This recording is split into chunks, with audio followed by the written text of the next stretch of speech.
Beleza, então começamos oficialmente. Bom dia a todos novamente. Vamos lá começar a nossa apresentação sobre as características do treino na escola de futebol. Tá aparecendo legal para todo mundo? Beleza, vamos lá então. Tá aí o título então, características do treino na escola de futebol, criando um ambiente de ensino-aprendizagem propício. Aí, começando só por quem eu sou, eu não vou me estender, o link está aí, depois eu passo para vocês, e aí vocês podem dar uma conferida no currículo, rede social, enfim. Ali, essa foto foi a minha primeira grande experiência, eu classifico como primeira grande experiência entrando no mundo do futebol, que foi o curso de preparação física na base da CBF. Vocês conseguem ver meu mouse aí? Estou circulando aqui, ó. Conseguimos. Essa cabeça aqui, para quem está acostumado aí, faz curso, acompanha bem, se informa bem, esse é o Renato Buscarioli, talvez já tenham ouvido falar. Estava nesse curso. Fera demais, cara, sabe muito. Aí, minha pastinha de certificados, só para... Não é para fazer autopromoção, é só para mostrar para vocês a importância de correr atrás, né? Se hoje eu me sinto mais confortável de, entre aspas, dar uma aula ou uma mentoria, é porque eu fiz muita coisa, estou sempre correndo atrás de informação e nunca satisfeito. Agora, também não vou dizer que esses 66 certificados fui só eu indo atrás. Tem coisa aí que foi obrigatório e não tive como escapar. Mas aí tem não só parte de esporte, como tem administração, muitas outras coisas. Por que o tema é relevante? Então tá aí, eu peguei uma parte da tese de mestrado do professor Alcides Scalha, que ele cita o mestre Paulo Freire, sobre as exigências, né, do ensinar. E aí, aqui do lado direito, o porquê que é relevante a gente estudar esse tema, né? Que toda moda vira mania, e aí a mania nem sempre tem tempo de ser estudada, né? Então tá aí a citação muito legal, me chamou muita atenção também da dissertação do professor Alcides. Vamos passar adiante. E aí os tópicos que eu vou abordar, né? Vamos dividir a apresentação em 5 tópicos. Vou tentar ser bem sucinto a apresentação. Eu me empolguei, falei para o Liz que eu me empolguei, né? Porque era um tema que eu já tinha falado, eu encaminhei a playlist aí essa semana falando sobre características do treino. Mas aí, para trazer a apresentação hoje, eu pensei, pô, não vou só falar da minha impressão, vou buscar na ciência, né? Vou buscar coisas para corroborar. E a apresentação acabou ficando maior do que eu imaginava, mas vamos tocando. Vou deixar também à vontade aí, pessoal, se surgir dúvida no meio do caminho, põe no chat e eu vou respondendo, vamos interagir. Aí eu vou começar com pergunta. Quantos contextos diferentes de futebol na infância e adolescência você conhece? E quais as semelhanças, quais as diferenças entre eles? Então, por exemplo, a gente está falando da escola de futebol, mas poderia ser a escola de esportes da escola que a criança e o adolescente estudam, pode ser escolinha de condomínio, pode ser projeto da prefeitura, pode ser ONG, enfim. Sugiro a vocês que façam uma lista aí de quantos contextos diferentes de futebol na infância e adolescência vocês conhecem. Então, aí o tópico bagagem. Aí vamos olhar mais para o lado humano, né, da coisa. O que você viu, sentiu, construiu, desconstruiu, o que você viveu. Você consegue deixar isso fora de campo quando você vai dar aula de futebol? Mesma coisa para o aluno. Mesma coisa para o gestor ou gestores da escola de futebol. Ou seu coordenador, enfim, os outros profissionais envolvidos. Como que isso pode influenciar positivamente no ambiente de ensino-aprendizagem? E como pode influenciar negativamente? Então, antes de dar continuidade, eu vou Vou abrir para vocês aí se quiserem acrescentar alguma coisa até o momento. Se não, se me derem o sinal verde, eu continuo. Alguém quer dizer alguma coisa, fazer alguma pergunta? Tranquilo, então vamos continuando. Expectativas. O que eu, professor, espero pessoalmente dessa experiência? O que eu espero profissionalmente dessa experiência? O que o aluno ou a aluna espera pessoalmente dessa experiência? Os responsáveis, os gestores. Então, tudo isso que eu tratei até agora, né? Bagagem, expectativa, você leva para dentro de campo, assim como o aluno, assim como os responsáveis, assim como o gestor leva para a escola, né? Todo mundo tem uma bagagem, tem uma expectativa que vai refletir na atuação do profissional ou do aluno, dos responsáveis. E tem também o objetivo, a expectativa profissional dos gestores, né? Ele só quer saber de ganhar dinheiro, ele não está nem aí para currículo de formação, ele já tem uma fonte de renda boa e a escola para ele é algo que ele gosta de fazer. Enfim, isso tudo, na minha humilde opinião, influenciam demais no nosso trabalho como professor. E agora sim, os objetivos. O que eu quero alcançar pessoalmente com essa experiência e profissionalmente? A gente costuma dizer que tem muito profissional que entra na escola de futebol tratando como degrau para a base e para o profissional, né? Tem professor que ele só quer fazer aquilo, ele gosta muito daquilo, talvez um dia ele queira ser dono da própria escola. Então, os objetivos também vão influenciar muito na prática. Assim como o que o aluno e os responsáveis querem alcançar. E a gente sabe que a grande maioria ali quer alcançar o quê? Né? Quer chegar na base, quer chegar no profissional, quer melhorar a condição financeira da família, ascensão social. Mas tem também aquele que só quer brincar. Tem aquele responsável que coloca o filho na escola para ele ter uma rotina mais saudável. Enfim, não podemos generalizar e tratar tudo como um só. Novamente, gestores, pessoalmente e profissionalmente. Então, bagagem, expectativa, objetivos vão trazer uma grande influência no seu trabalho. E aí eu vou entrar nos 7 fatores essenciais ao treino, aula de futebol. De novo, vou dar aí um tempinho para, se alguém quiser falar alguma coisa, alguém quiser fazer uma pergunta, fica à vontade. Bom, Nani, deixa eu trazer uma experiência a mim, então.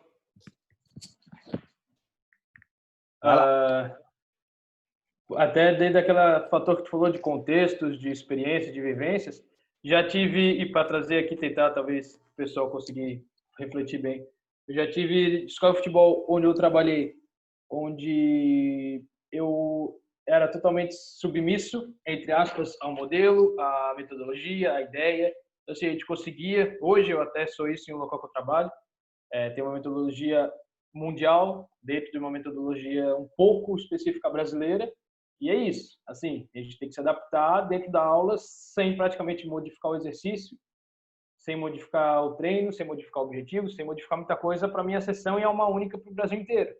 A gente tem um coordenador para Floripa, no caso, né? Mas temos que nos adaptar com um pouco que a gente tem para dançar, vamos dizer, né? A gente está dentro de um quadrado e não tem muita saída.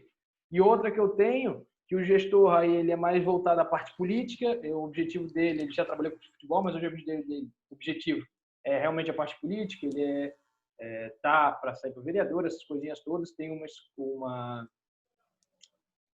projeto social, é onde eu trabalho, e assim, só que ao mesmo tempo ele deixa a gente vivenciar e fazer o que a gente quer. Então, de um lado, eu trabalho no local onde eu não tenho muitas opções, eu tenho que atender, eu tenho que entender o porquê que é escolhido desse jeito, tentar entender a lógica do treino, eu concordando ou não, muitas vezes eu não concordo, mas eu tenho que tentar entender para poder aplicar dentro daquela metodologia a melhor forma possível que eu consigo no meu treino.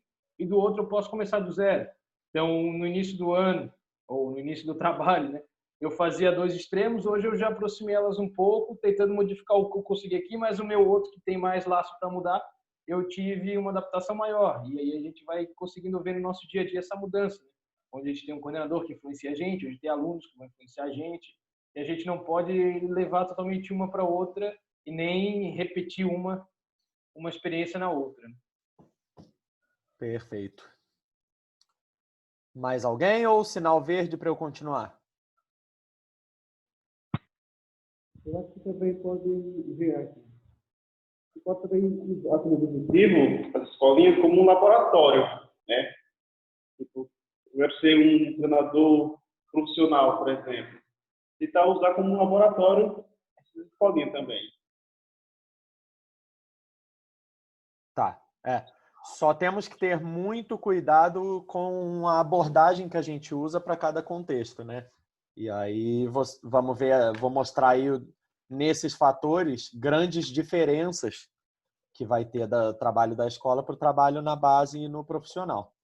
E aí eu vou convidar vocês a observarem aí por alguns segundos essa foto, olhar a cara de cada um e pensar, será que o trabalho estava sendo bem feito aí nesse local, nessa escola? Sou eu ali na camiseta rosa, do outro lado era o que a gente chamava de diretor, é o coordenador que a gente chama aqui no Brasil da escola, com crianças aí de 6, 7, 8 anos, olhando a cara de cada um, tirando uma foto. Imagina que essa foto foi uma em 100, porque tinha os pais de todos ali tirando foto. Normalmente esse é um momento que assusta a criança, que a criança não quer ficar ali, né? Mas olha a cara dele. Será que o trabalho estava sendo bem feito? E aí vamos para o primeiro fator. Diversão e diversidade de experiências. Para esse primeiro fator, eu trouxe evidências de um estudo muito legal que eu tive contato se eu não me engano, dos Estados Unidos, é isso mesmo. Da Amanda Visek, a primeira das autoras ali, que ela resolveu estudar diversão, né? Ela resolveu o que é diversão na escola de futebol. Então, ela pegou ali um grupo de 142 alunos de uma escola, 37 treinadores e 57 pais. Então, é um grupo grande, né? E aí, o resultado e o método que ela usou, né? Ela fez aquele brainstorming, que é quando junta as pessoas para levantar várias ideias. Diria até que é quase uma dinâmica de grupo, identificando todas as coisas que fazem praticar esporte ser divertido para as crianças. Botou as ideias na mesa, né? Dividiu, agrupou, e aí deu uma nota para cada ideia, de acordo com a importância, frequência e... Essa terceira palavra agora eu esqueci qual que é, mas eu já trago ela para vocês, o que ela significa. E aí os resultados foi que eles chegaram a 81 fatores de diversão na escola de futebol. No próximo slide eu vou trazer para vocês os resultados, os 11 comuns. Viabilidade é essa palavra, tá? Então, importância, frequência e viabilidade. E aí a conclusão é que trouxe aí evidência para a metodologia que ela defende, que eu não vou me aprofundar muito, para ter um estilo de vida, para sustentar um estilo de vida ativo e saudável pelo esporte. Então tá aí o link, posso passar também sem problemas, do estudo. Não é o estudo original nesse link, eu tentei pegar o estudo, você tem que pagar cerca de $25 por ele, mas enfim, já dá para ter bastante acesso por esse link. Então tá aí os 11 fatores mais importantes de diversão, segundo esse estudo. Tradução aí logo ao lado. Veja que ganhar jogo ou ser campeão não está aparecendo aí entre os 11.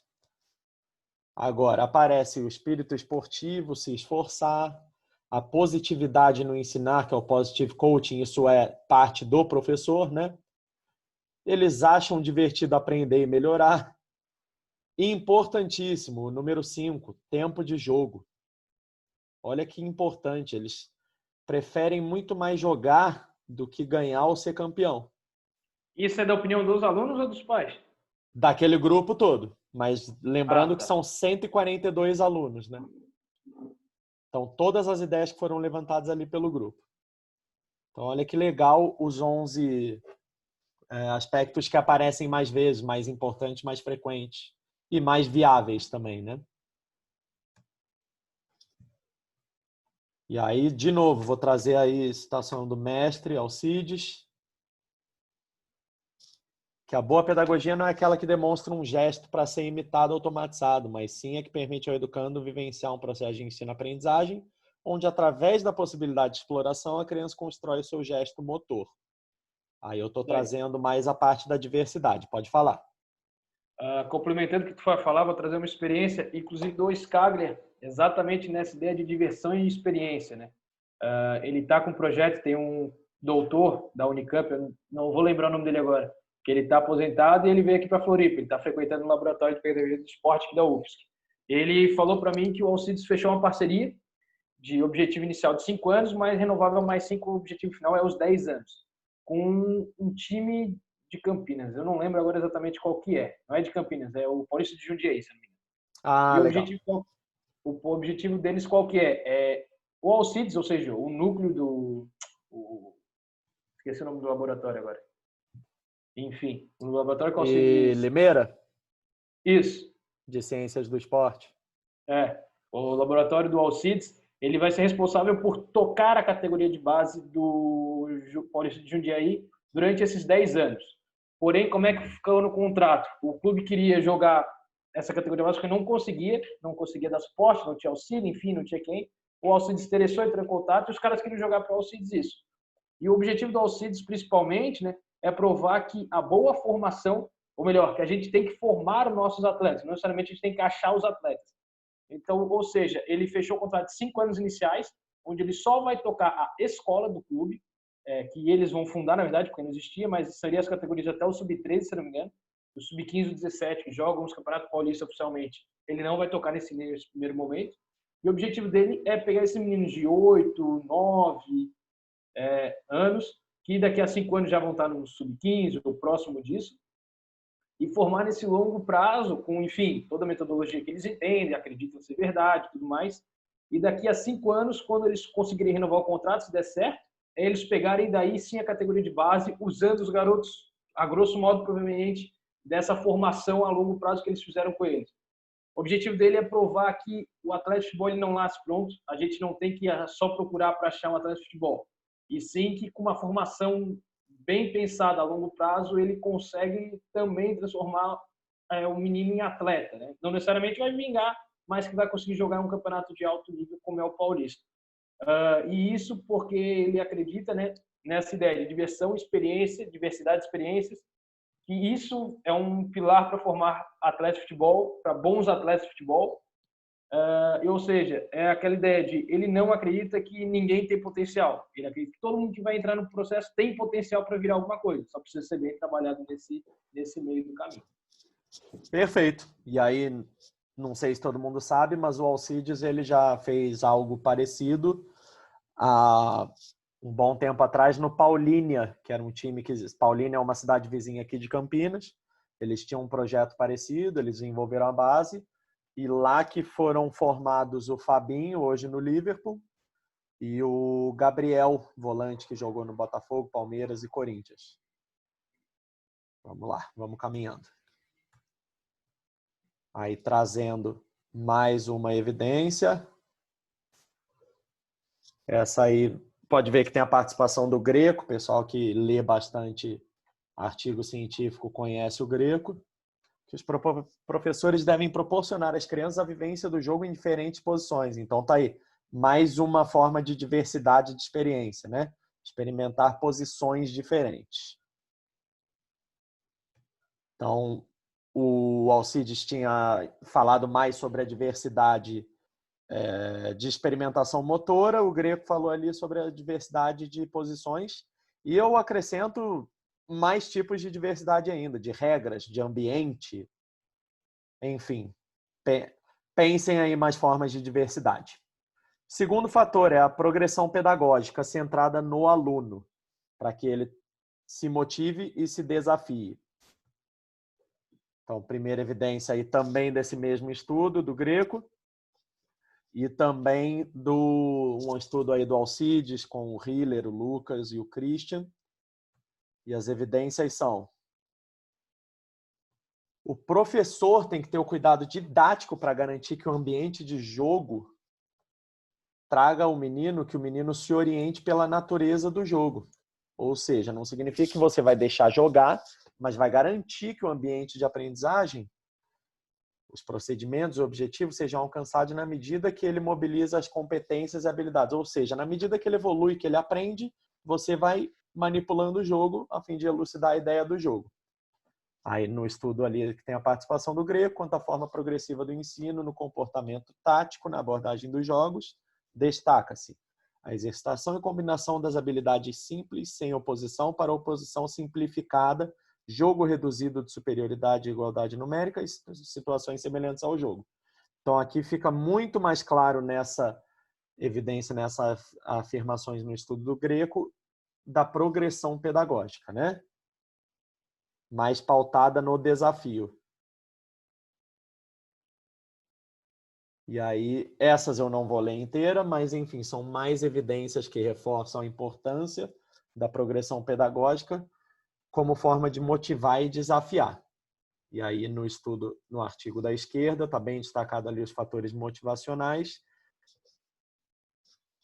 Mesma coisa na direita.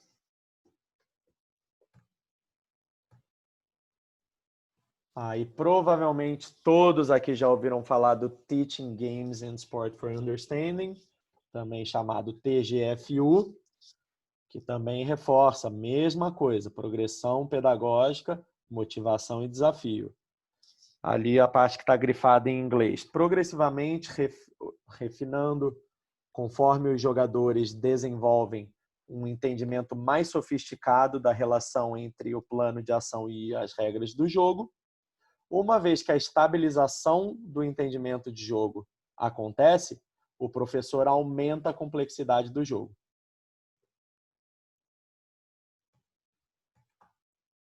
Mais um. Aí tem participação do Teodo, do Greco de novo, do Garganta. Então, de novo, a proposta, falando também do Teaching Games, mas aí já traduzido, proposta que suporta o ensino dos jogos esportivos coletivos em função da compreensão e concepção, constituído de jogos táticos de complexidade adaptada ao nível qualitativo dos alunos jogadores. Beleza? Deixa eu dar uma olhada aqui no chat.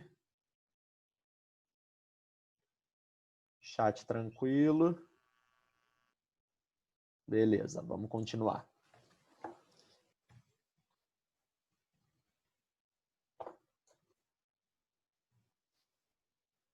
Aí esse livro encontrei, achei muito legal, também uma evidência bem bacana. Metodologia do ensino dos esportes coletivos. Esse livro é bem legal, recomendo. Tem o PDF, posso encaminhar. Também traz aí essa passagem dele falando sobre agrupar de forma homogênea, né, o grupo. Uma das estratégias que permite lidar com a diferença de nível intraturma em favor da aprendizagem é a composição de grupos homogêneos, o máximo possível, que promova desafios aos alunos de acordo com o nível de dificuldade próximo de suas possibilidades de desenvolvimento e superação. Eu tive essa experiência na escola do Corinthians, tínhamos 2 quadras à disposição, fazíamos um início ali com o grupo todo junto, na hora que ia entrar numa complexidade maior ou menor, dividíamos o grupo para ficar homogêneo, para todos terem a chance de desempenhar bem, sentir motivado e desafiado dentro da possibilidade de cada um. E aí vou falar agora do pouco tempo de inatividade. Antes disso, tem alguém querendo fazer alguma pergunta? Tem alguém querendo fazer alguma intervenção? Sinal verde, então, vamos embora. Pouco tempo de inatividade. Quando eu estava buscando referência na ciência, eu até pensei, pô, não precisa de ciência para isso, né? Acho que é meio óbvio, mas enfim. Se nós queremos ter nossa opinião respeitada e embasada, tem que buscar a ciência, né? Aí cheguei a essas conclusões, que não fique mais que 1 minuto em fila ou sem participar do jogo. Por quê? tempo parado igual a menos tempo jogando, obviamente, que é igual a menos toques na bola, obviamente, que é igual a menos aprendizado motor. E aí, quanto mais novo ou nova a criança for, menor a concentração. Cheguei a essa tabela aqui. Juro que procurei bastante o artigo científico, o estudo que traz esses números, não achei. O que eu achei foi esse link aí, esse site, que traz esses números exatos aí do tempo de concentração da criança por idade. Não sei se é uma referência muito boa, esse tempo de concentração, para quando se pensa em treinador, professor falando no meio do treino. Por exemplo, criança de 6 anos, de 12 a 30 minutos de concentração, não significa que eu vou conseguir palestrar 12 a 30 minutos para essa criança. Mas ela mantém essa concentração por esse tempo, se for uma atividade interessante a ela. Eu diria que se for professor palestrando, falando, dando intervenção, esses tempos aí vão cair para 3, 4 vezes menos.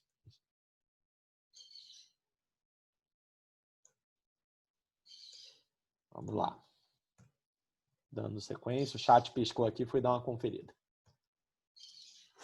E aí eu achei esse estudo legal, que não é voltado para futebol, para prática esportiva, mas que trouxe aí esses dados do lado esquerdo, não dados, mas essa forma de entender o que é um envolvimento da criança na aprendizagem. E aí os fatores que eles colocam, que predizem que a criança está envolvida, é a concentração e persistência, a motivação e energia, a complexidade e desenvolver a criatividade e a postura. Essa questão da postura é legal, que o estudo até coloca sobre como que está a cara da criança, né? Se está com aquela cara fechada, aquela cara de envolvido, ou está com aquela cara desligada, boca aberta. E aí tem os níveis de envolvimento também. Para quem tem vontade de se aprofundar um pouco mais nesse assunto, eu achei esse estudo bem legal. Chance de sucesso é o quarto fator, importantíssimo. E percebam que todos os fatores têm relação direta uns com os outros, né? A chance de sucesso eu já tinha meio que soltado ali nas entrelinhas no primeiro fator, se eu não me engano, ou no segundo. E importantíssimo ainda mais hoje em dia, em se tratando das características da criança e do adolescente de hoje em dia, né? Que muitas vezes tem uma carência maior de atenção, de reconhecimento. E aí, vamos lá, vamos ver o que a ciência diz. De novo ali um estudo sobre o TGFU, TO do Greco, Garganta, Isabel Mesquita.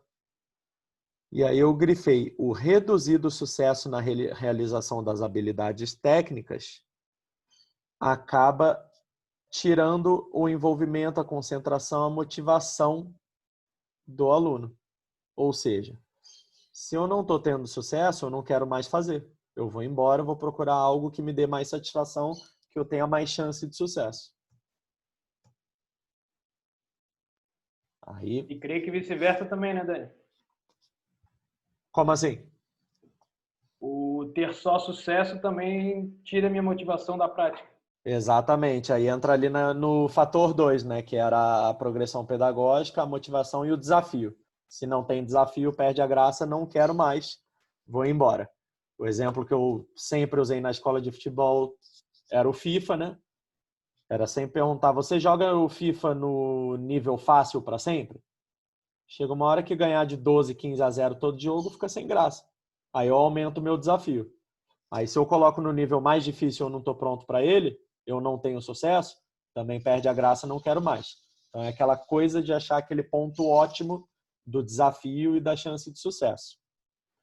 Então aí, grifado na parte de cima, considerar o domínio socioafetivo da prática esportiva pela influência nas experiências esportivas, na motivação para a participação futura, bem como na saúde física e psicológica das crianças. Olha como a chance de sucesso é importante para além do futebol, para mais do que futebol.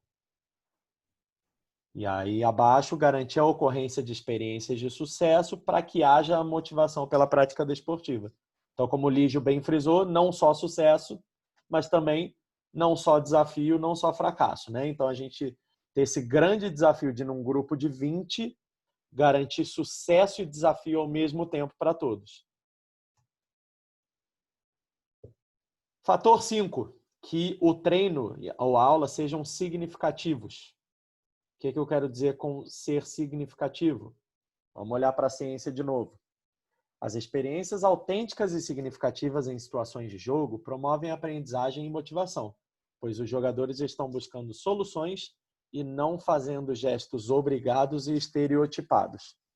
Então, a famosa filinha de condução zigue-zague está promovendo qual aprendizagem e qual motivação? Eles estão buscando soluções ou eles estão fazendo gestos obrigados e estereotipados? Então, aí a gente pode cair na boa e velha discussão do analítico, né? Ah, mas o analítico não é bom. Se o analítico trouxer significado, problema nenhum. Lígio levantou a mão aí. Pode falar, Lígio. Eu ia completar até exatamente essa fala que tu disse agora do analítico. Porque às vezes uma mesma fila ou, enfim, um atleta reproduzir um mesmo movimento pode ser ao mesmo tempo chato e dependendo da instrução que a gente dá para o atleta, do nível de conversa que a gente tem com ele, pode ser muito motivante, né? Aí eu trago 2 exemplos. Por exemplo, esse mesmo, que acabou de falar, de condução ou, por exemplo, um chute de uma forma específica, ou eu vou chutar só com o peito do pé. Pô, que chato, não sei o que, tal, vou ter que fazer isso. Agora todo mundo tem que chutar igual o Roberto Carlos. Tudo bem, agora as crianças não conhecem mais, mas o exemplo porque acho que todo mundo vai entender. Sim, todas as crianças vão se motivar porque vai dar um significado para elas, né? A prática daquela execução, daquele movimento específico. Sim, eu acho. Dar o significado é essencial e aí, usando esse mesmo exemplo que eu falei, qual significado eu posso dar? Vamos dizer que essa fila está montada ali na linha da área do futebol society, né? Indo em sentido do ataque, do outro lado do campo. Aí você está fazendo ali o zigue-zague no conezinho. Por que não, depois de tal tempo, fazer uma intervenção assim? Em que isso se aplica no jogo? Um zagueiro faria isso? Não, então por que nós estamos fazendo? Aí entra na coisa que eu falei no vídeo, nessa parte do significativo, né? Eu falei num dos vídeos lá da playlist, que é o seguinte. Uma coisa é quando nós estamos treinando o jogo de futebol, outra coisa é quando nós estamos treinando uma habilidade técnica do futebol. Se você der o significado aqui naquele momento, por que não? Aqui, ó, isso não se aplica ao jogo, mas você está aprendendo a controlar a bola mais próximo do pé, a mudar de direção rápido sem perder o controle da bola. Você está dando significado no exercício que foge à realidade do jogo. Então, não vejo problema nenhum em momento ou outro fugir da lógica do jogo, fugir da realidade para melhorar a habilidade técnica, contanto que você saiba manipular o tempo e o momento. Dani. Pode falar. Trazendo uma outra fala aí do Scaglia, acho que foi naquele mesmo estudo que tu mostrou, que ele entrevistou um monte de jogadores, um monte de ex-atletas, e ele trabalhou também para o Instituto Pelé, né, de futebol. Então, ele fez uma entrevista com o Pelé para tentar dissecar e descobrir como é que o Pelé aprendeu a jogar bola. E o Pelé contava, isso foi numa entrevista em vídeo até que ele passou, eu posso tentar procurar depois para mandar o pessoal. Ele falava que um treino que ele adorava, brincadeira que ele adorava fazer em casa, ele estava sozinho, ele fazia embaixadinha, controlava a bola, se deixava ela cair, jogava lá para cima e tinha que cabecear na parede. Só que na parede ele marcou um ponto específico. Então ele fez o jogo com ele mesmo. Um treino analítico que para mim, tenho certeza que ia ser extremamente chato, porque eu não ia acertar nunca, que ele tinha que cabecear a bola exatamente no ponto. Então ele tinha, sei lá, 5, 10 tentativas. Se ele acertasse mais o ponto que ele errasse, ele ganhava. E era um desafio para ele mesmo. Ou seja, ele deu significado à própria prática que ele estava fazendo, né? Perfeito. E aí a gente traz para nossa realidade. A motivação dele era conseguir acertar, o desafio era que não era fácil e para ele tinha significado. Perfeito. Vamos lá, dando sequência. Aí trazendo aí outro estudo da Unicamp, de Limeira, o pessoal da ciência do esporte, que aí não vou ler a citação inteira, mas está bem grifado ali a importância de ser significativo para quem joga, né? mesmo que aplique-se uma atividade que se pareça com um jogo, ela deve estar inserida no contexto em que aplicamos, ou seja, deve ser significativa para quem joga, garantindo a suspensão do mundo real. Então é aquela coisa de, pô, Barcelona faz rondo, vou fazer rondo. Mas é significativo para quem está jogando o rondo que você está fazendo? Ou você está fazendo o jogo pelo jogo? É o bobinho, né? A alegria. Enfim, tem que ter objetivo no que se faz. Vamos lá.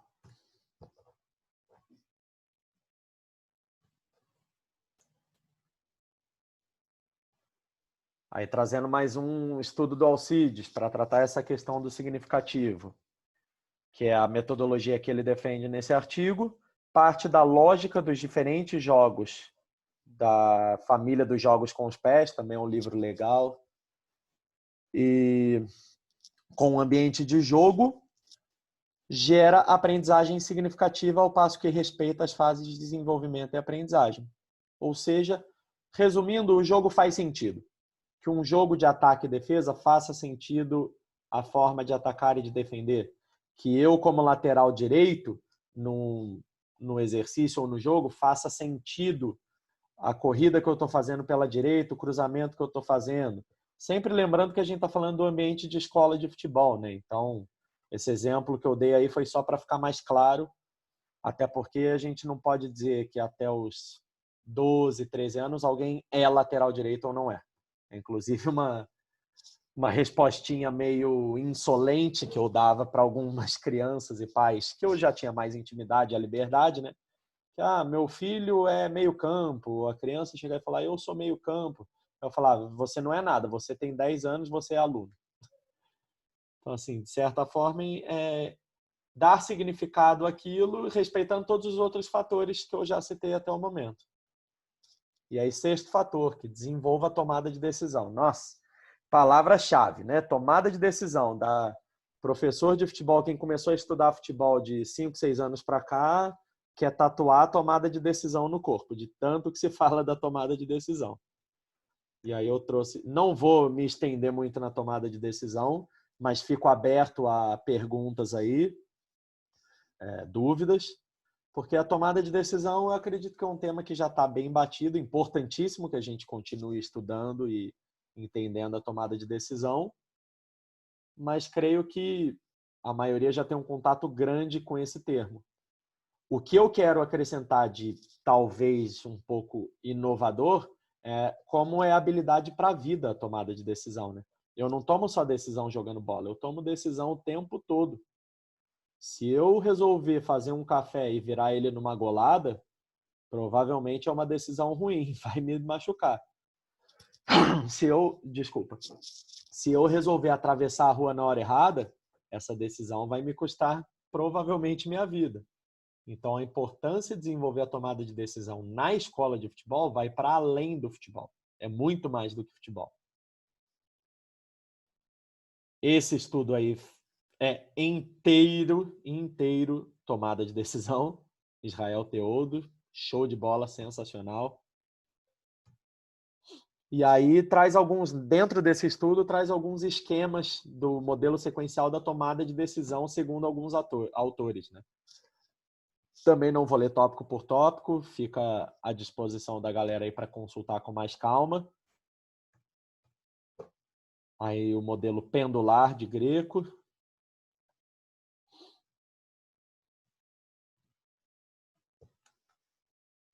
E o modelo a partir das habilidades perceptivo-cognitivas, de Williams e Ward. Então, veja a complexidade da tomada de decisão e que pretensão pode ser a gente achar que eu preciso melhorar a tomada de decisão do meu menino para o time ganhar somente. E como tomada de decisão é muito além disso. Nome do estudo, Léo. Deixa eu voltar aos slides aqui. É esse aqui, ó, na parte preta aí. Expertise e tomada de decisão nos jogos desportivos. Esse que é o estudo. Podem ficar tranquilos, pessoal, que eu posso colocar todos esses estudos que eu usei de referência, eu posso encaminhar para vocês no grupo do WhatsApp, tá? Vamos lá. Caminhando. E aí, para finalizar, mais jogo, menos exercício. Antes de entrar no último fator, de novo, vou abrir o espaço aí para comentários, perguntas, fiquem à vontade. Ô Dani, falar rapidamente, bom dia a todos. Bom dia, Gui. Achei bem interessante quando tu trouxe ali o tópico da tomada de decisão e esse subtítulo, vamos dizer assim, da habilidades para a vida.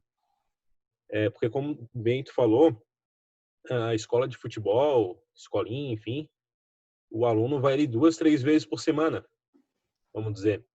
Só que ele vive todos os dias. Então, a gente tentar trazer essa tomada de decisão para outros contextos, outras ideias, é fundamental. Para ele, além do futebol, saber que isso é importante. Então, um exemplo bem bobo aqui. O sinal ali tá no amarelo. Será que eu vou arriscar correr para passar ou espero fechar? Já errei umas 3 vezes essa decisão, hein? Falta 10 minutos para começar a minha aula na escola. Será que dá tempo, sei lá, de eu começar um joguinho aqui no celular ou não? Então, trazer essa reflexão para o aluno também, não só no campo. Usar o futebol para dar um início nisso, só que ele entender também que na vida a gente toma muitas decisões a todo momento. Então, acho bem interessante esse ponto. Perfeito. Um exemplo que eu posso trazer meu de que às vezes o professor de futebol pode pensar, eu vou fazer um joguinho reduzido aqui sensacional para tomada de decisão. Quando eu posso ensinar a tomada de decisão para a vida numa fala simples, que, por exemplo, quando eu estava trabalhando aqui no verão, muito quente, começar treino 2 da tarde, eu colocava uma garrafinha de água minha no congelador antes, para quando chegasse o horário de trabalhar, ela ir derretendo lentamente ou ter água gelada para o dia inteiro, para o tempo todo. E aí eu falava assim para os alunos, você sabe por que eu tenho água gelada todo dia? Porque eu tomo a decisão de muito antes de acontecer, eu penso no futuro, eu me antecipo, que é uma capacidade muito importante na tomada de decisão, para encher a minha garrafinha, colocar no congelador horas antes, para quando chegar a hora eu ter a minha água gelada. Então, olha a tomada de decisão para a vida no exemplo mais inocente, mais simples possível, né? Vai lá, Lígio. Um exemplo dessa mesma ideia de tomar decisão, e como o Dani falou do atraso ali, eu tinha um aluno, né, numa escola onde eu era o auxiliar, não era o professor principal, e o professor lá falava, a gente vai começar no horário. Ah, mas falta o menino chegar, a gente sabe que ele vai chegar, 2 minutos sempre atrasado. Não, a gente começa no horário e ponto. Tudo bem, eu iria esperar 2 minutos inicialmente, esperar o aluno chegar, porque o aluno que nunca faltava, e a gente sabia que o atraso era por causa do pai, não era por causa do aluno. Eu enchia o saco do pai e tal, só que o pai se enrolava e atrasava. Até que chegou uma hora de tanto ele se atrasar, de tanto ele perder o início da aula, de tanto o professor não dar uma bronca, mas assim, prejudicar, entre aspas, o início da aula dele, porque ele chegou atrasado, tipo, então o João chegou atrasado, vai esperar 2 minutos, vai dar uma volta no campo que ninguém deu porque chegou atrasado, o pessoal vai fazer uma brincadeira. Algo assim. Só que o pai não olhava o treino, não estava nem aí, não estava se importando, só levava um menino, era um menino novo, tinha 8, 9 anos. E depois de tanto tempo, não, depois de alguns meses, ele chegando atrasado, ele sofrendo as consequências, entre aspas, disso, ele enchia tanto o saco do pai para sair cedo que esse moleque começou a chegar meia hora antes da aula. E a gente liberava ele para jogar bola, para treinar, e ele começou a ver que isso era prazeroso. Então aí mesmo ele começava a chegar cedo. E aí o pai falou, ele encheu tanto meu saco que eu vou ter que começar a trazer ele sempre antes, não tem mais jeito. Até chegou uma idade que liberaram para ele vir sozinho cedo, porque não era tão longe da casa dele. Mas só um exemplo de tomar decisão, né? Um moleque percebeu que estava sendo prejudicado e encheu mais ainda o saco. Mesmo que não foi dele a culpa de chegar atrasado, ele se botou na responsabilidade de conseguir chegar antes. Perfeito. E acrescentando, estimular a tomada de decisão, estimular, desenvolver a tomada de decisão da criança, na minha opinião, é estimular a autonomia e responsabilidade também. Outro exemplo, quando eu trabalhava com natação e a criança chegava sem touca ou sem óculos para a aula. E a minha mãe, cadê? Perguntava, né? Cadê? Minha mãe, meu pai esqueceu. Eu falava, não, sua mãe, seu pai, nada, você. Você que esqueceu. E aí depois começavam a vir relatos de, nossa, Joãozinho, agora quando tem jogo sábado de manhã, sexta-noite ele já deixa a mochila pronta. Na natação, mesma coisa. Nossa, ele no dia anterior ele já deixa a toalha, o óculos e a touca na mochila. Então, a tomada de decisão também faz parte dessa coisa da autonomia e da responsabilidade, né? Posso começar o último fator? Vamos que vamos. Mais jogo, menos exercício. Também outro tópico que eu pensei, preciso mesmo de evidência científica para corroborar? Vamos lá. Vamos clicar aqui. Vamos. Alguns professores ou técnicos pressupõem a ideia de que a criança precisa aprender e aperfeiçoar a técnica para poder jogar. Esse tipo de crença, separando o que fazer do como fazer, deixa a criança a ingrata herança de automatizar movimentos. Olha aí de novo, vamos ter cuidado com essa afirmação, com a coisa do analítico, sistêmico. Enfim, é preciso se abandonar a ideia de aperfeiçoar o gesto técnico para poder jogar. O ensino da técnica perpassa pela ação tática do jogador, através da orientação e construção de situações nos processos de ensino-aprendizagem nas diversas situações de jogo. Oportunizar que o jogador proceda a uma leitura do jogo, o que implica em realizar permanentemente uma relação entre a técnica e a tática, propiciando a construção dos princípios do jogo de o que fazer para resolver o problema e o como fazer, que decorre de uma adequada capacidade de decisão na procura da eficácia. Enfim, pode ser que às vezes a gente só na ciência fale muito rebuscado e não fale nada, não chegue a lugar nenhum. O que eu estou querendo dizer?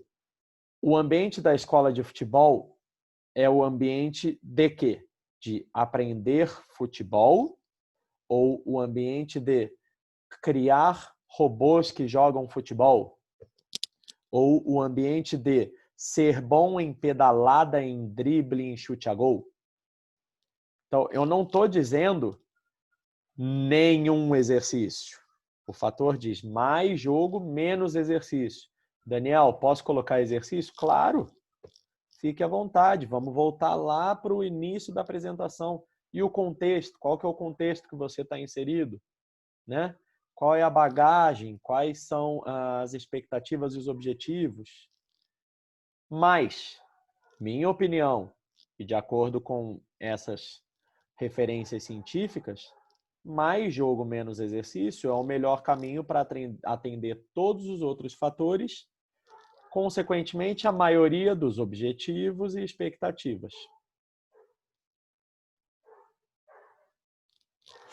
De novo, TGFU. Tal forma de conceber o ensino maximiza a participação dos alunos nas aulas e ou treinos, uma vez que suprime os exercícios de longa espera, olha aí um fator conversando com o outro de novo, para a execução motora e provoca motivação nos alunos para a prática do desporto, já que desde o primeiro momento estarão experimentando as características do jogo de forma reduzida. Então é isso, pessoal. Espero que não tenha sido muito longo nem entediante. Espero que todo mundo ainda esteja acordado. Espero que tenham gostado. Passei o dia inteiro ontem preparando essa apresentação aí. Falei para o Lígia, acabei me empolgando. Mas acho que ficou bem legal. Dá para a gente debater muita coisa e, como eu sempre falo aí nas minhas postagens e vídeos, para a gente fazer o melhor pelo fenômeno futebol. Tu vai queimar.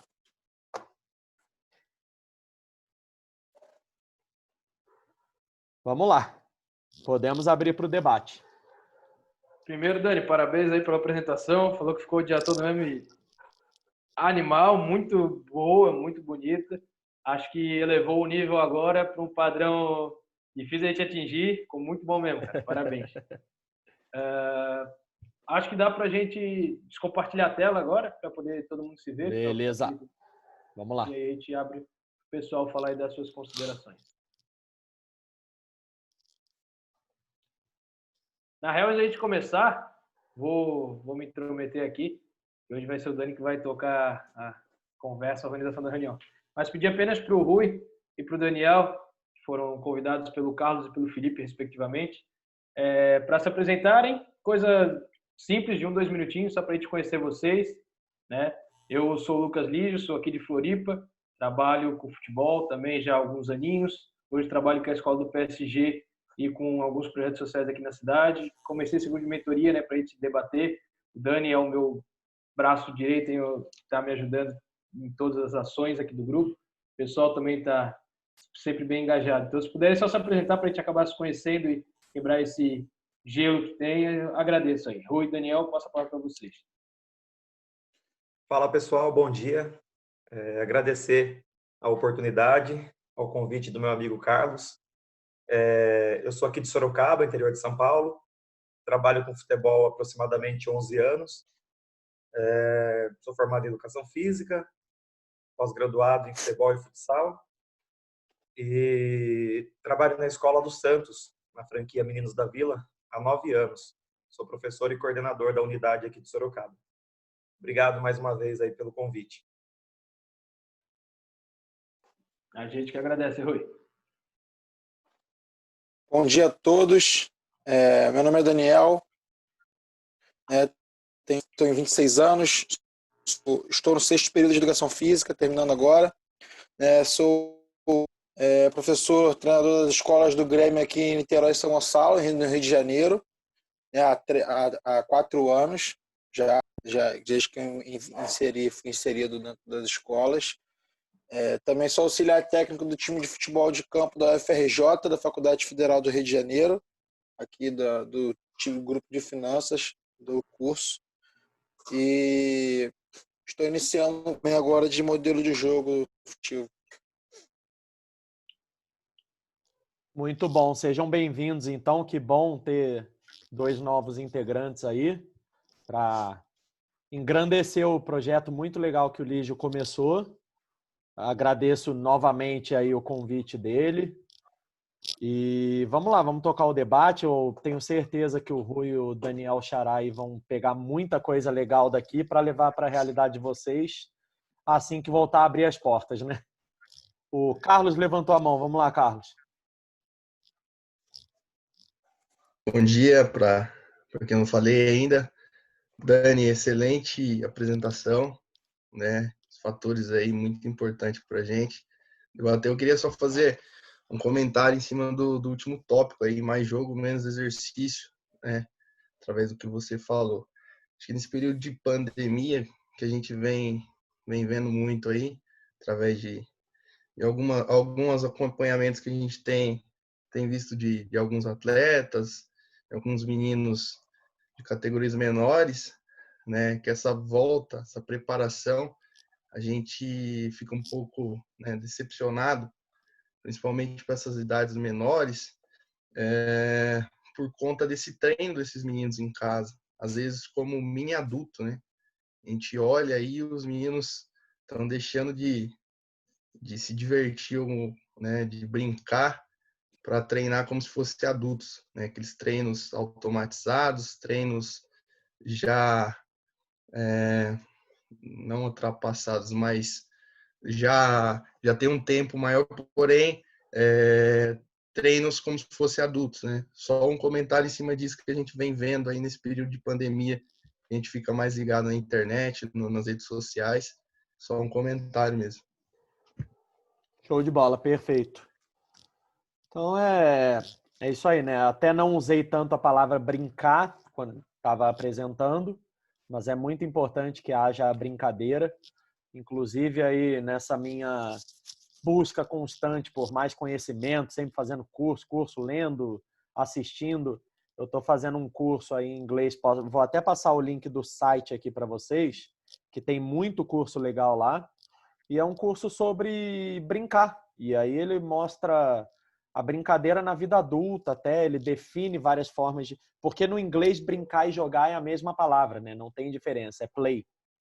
E aí eles trazem as diferentes formas de jogos e brincadeiras na vida toda. E como é importante o ser humano jogar e brincar o tempo todo, né? A gente às vezes tem muito medo de usar a competição, mas a competição ela é o que a gente faz dela. Ouvi muitas vezes isso do pessoal da Unicamp. A competição é o que a gente faz dela. Se a gente faz ela ser o mais parecido possível com a competição do adulto, do profissional, ela vai ficar igual, ela vai ter cobrança, o pai vai virar torcedor. Agora, se a gente souber usar, e educar os pais, né? Inclusive na parte de tomada de decisão, a gente pode ensinar muitos pais a tomarem melhores decisões como pais e continuarem estimulando a tomada de decisão nos filhos no momento de fora da escola. Vai lá o Felipe agora. Boa, professor. Deixa eu aparecer em vídeo aqui. Boa. Primeiramente, agradecer. Eu acho que foi muito válido, muito bom os tópicos. Acredito que o que tu nos trouxe pode ser o que eu venho dizendo muito, que venho batendo na tecla, que é a evolução das escolas, né?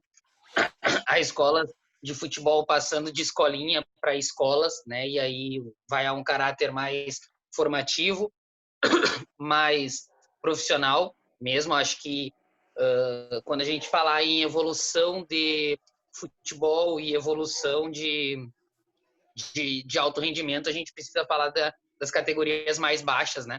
Que são um alicerce. Acho que tu citou mesmo ali que tem o estudo do Alcides, né? Com as categorias de base, com as escolas do clube. Acho que isso é importante, tu vê muito isso acontecendo, né? O professor Daniel, com um pouco mais de propriedade aí, por já ter vivido experiências fora do Brasil, a gente consegue ver muito, né? Os atletas sendo formados pelas escolas de futebol, e hoje aqui no Brasil a gente vê muito pouco isso, né? A gente tenta buscar mais aquele fenômeno subjetivo do talento. O atleta nasceu para ser jogador e não formou ele para isso. Agradecer muito.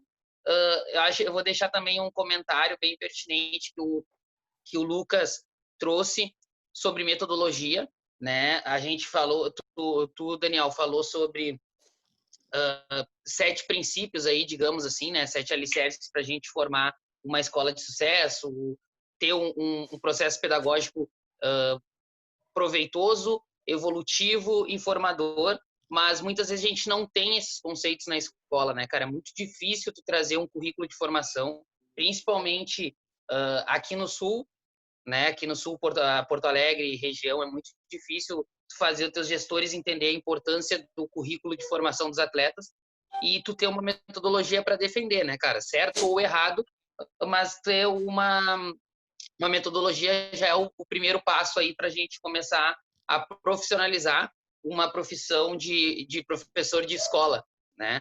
Muita Aí gente entra usa a bagagem do gestor, né?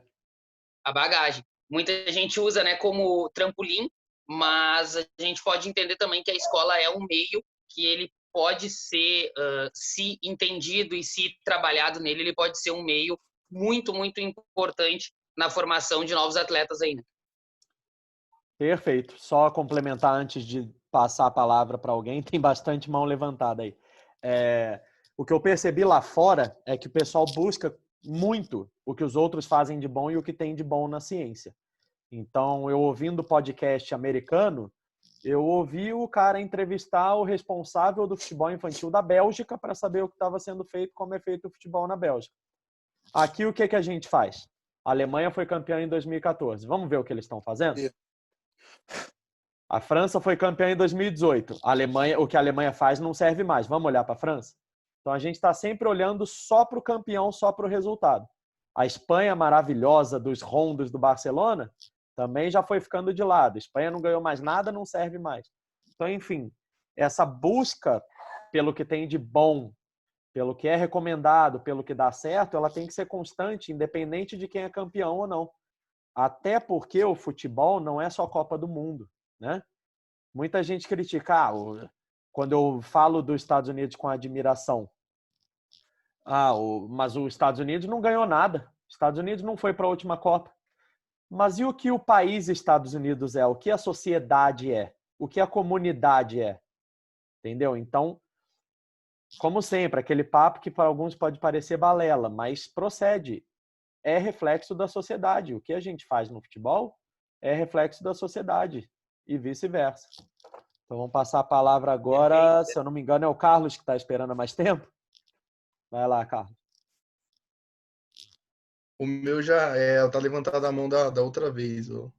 Beleza. Então, vou passar pro Foi o Daniel ou o Emílio que pediu primeiro? Vamos, Daniel, que o Daniel tá com prioridade, que é novo na casa. Obrigado. Então, eu fui ouvindo as apresentações dos colegas e, assim, o primeiro ponto que eu ia destacar seria a questão que o professor Felipe fez uma conversa há um tempo atrás sobre essa questão de metodologia, né, de transformar a escolinha em escola de futebol, né, essa questão de formação do atleta. E eu fui ouvindo você falando também essa questão dos Estados Unidos, que eu acho que é um país que faz isso muito bem, já dentro das escolas, nas universidades, dos colleges, isso é muito. Se a gente pegar e não olhar só para o futebol, né, o soccer deles como exemplo, mas abranger para outros esportes, a gente vê que o trabalho deles é de excelência. Se a gente pegar como exemplo, esquecer um pouco o futebol e pegar o basquete, por exemplo, pegar o futebol americano e tentar trazer para nossa realidade, a gente vai conseguir pegar muita coisa boa para poder transformar a nossa forma de trabalho. Essa questão de metodologia, você com o professor Felipe há um tempo atrás, e depois da conversa com ele, Felipe, eu te falei isso ainda, eu e o professor Gustavo, que é um colega meu aqui, a gente está tentando mudar muito a nossa equipe de trabalho. Essa questão de transformar um formador, de mudar isso um pouco, é um pouco difícil, acho que aqui no Rio de Janeiro muito também, cara. O pessoal aqui do Rio tem essa cultura de que a gente sabe tudo, de que eles sabem tudo e não precisa estudar, não precisa estudar para ninguém. Isso eu vejo em todo lugar, principalmente você vê bastante isso aqui no Rio de Janeiro. E a gente está tentando mudar isso um pouquinho, pelo menos no nosso meio de trabalho. Conversando com bastante gente, procurando bastante gente para conversar, assim como eu tenho contato com o Felipe agora, eu tenho contato com todos vocês, para tentar um pouco isso. E a nossa metodologia tem sido mudada aos poucos. Essa questão do estudo científico é bastante importante para isso, para a gente poder ter embasamento até para falar com os pais, porque acho que uma das maiores dificuldades nisso são os pais, porque para o pai, se você conseguir fazer o pai entender que o processo é lento e vai ser errado, você tem que ter paciência para ser feito, a questão de tomar a decisão, a questão de aprendizagem da criança, as fases de aprendizagem, que o pai, eu já ouvi pai com 5 anos pedir para eu dar treino tático para o filho dele, ele não sabe nem do aula. Isso é uma questão difícil de entender, porque às vezes o pai tentou jogar, ou o pai às vezes até jogou, ele acha que você tem que ensinar da forma que ele aprendeu há 20 anos atrás, há 30 anos atrás. As coisas mudaram bastante. Essa acho que é a maior dificuldade hoje que a gente tem.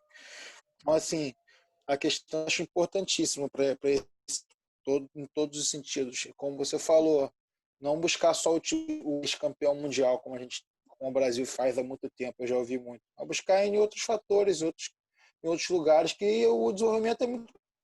Um outro lugar também que o desenvolvimento é muito bem feito é o ambiente asiático, Japão, China. Você vê que eles estão buscando muito a aprendizagem. A China está naturalizando os jogadores brasileiros para poder aprender, e nem são os melhores, para poder aprender, para poder desenvolver o país deles. O Japão, lá todo mundo trata profissionais de outros países para serem desenvolvidos. Se a gente buscar olhar para lá também, tem muita coisa boa que a gente pode aprender. Não só focar nos países que são os mais famosos. Perfeito. Nossa cultura acaba ditando muito as coisas que a gente vê e faz, né? Eu só coloquei aqui para complementar essa fala um dito popular que para mim traduz muito a maioria dos brasileiros, é o farinha pouca, meu pirão primeiro, né? A gente tem muito essa cultura desde época colonial de sobrevivência, né? As leis eram criadas para punir, não para organizar, então burlar a lei virou uma sobrevivência. E na questão do Rio, eu nasci no Rio, mudei para Campinas quando eu tinha 15 anos, mas eu vejo perfeitamente o que você falou, essa coisa muito atrelada à malandragem, né? Não posso demonstrar vulnerabilidade em momento nenhum. Eu sou malandro o tempo todo, sou melhor que o outro o tempo todo. Isso tem muito no Rio mesmo. Vai lá, Emílio. Primeiro, obrigado pela apresentação aí. Acho que, como o Lídio falou, né, tu passou tempo fazendo e conseguiu vincular tudo com ciência. Vou até querer olhar o slide depois, porque tem muita coisa escondida aí que a gente ainda não conseguiu tocar, né? Aí, a questão ali do primeiro ponto ali, né, de quantos contextos a gente conhece, né? Tem um artigo que eu gosto bastante, que é mais das ciências sociais, do Damo, que é chamado Monopólio Estético, Diversidade Configuracional no Futebol. E aí fala um pouco disso, né, de como a gente vê só o futebol espetáculo E aí ele até brinca no começo, ele fala: a gente não vive no país do futebol, a gente vive no país dos futebols, né? E como a gente ignora todos os diferentes futebols e acaba levando só para um caminho, né?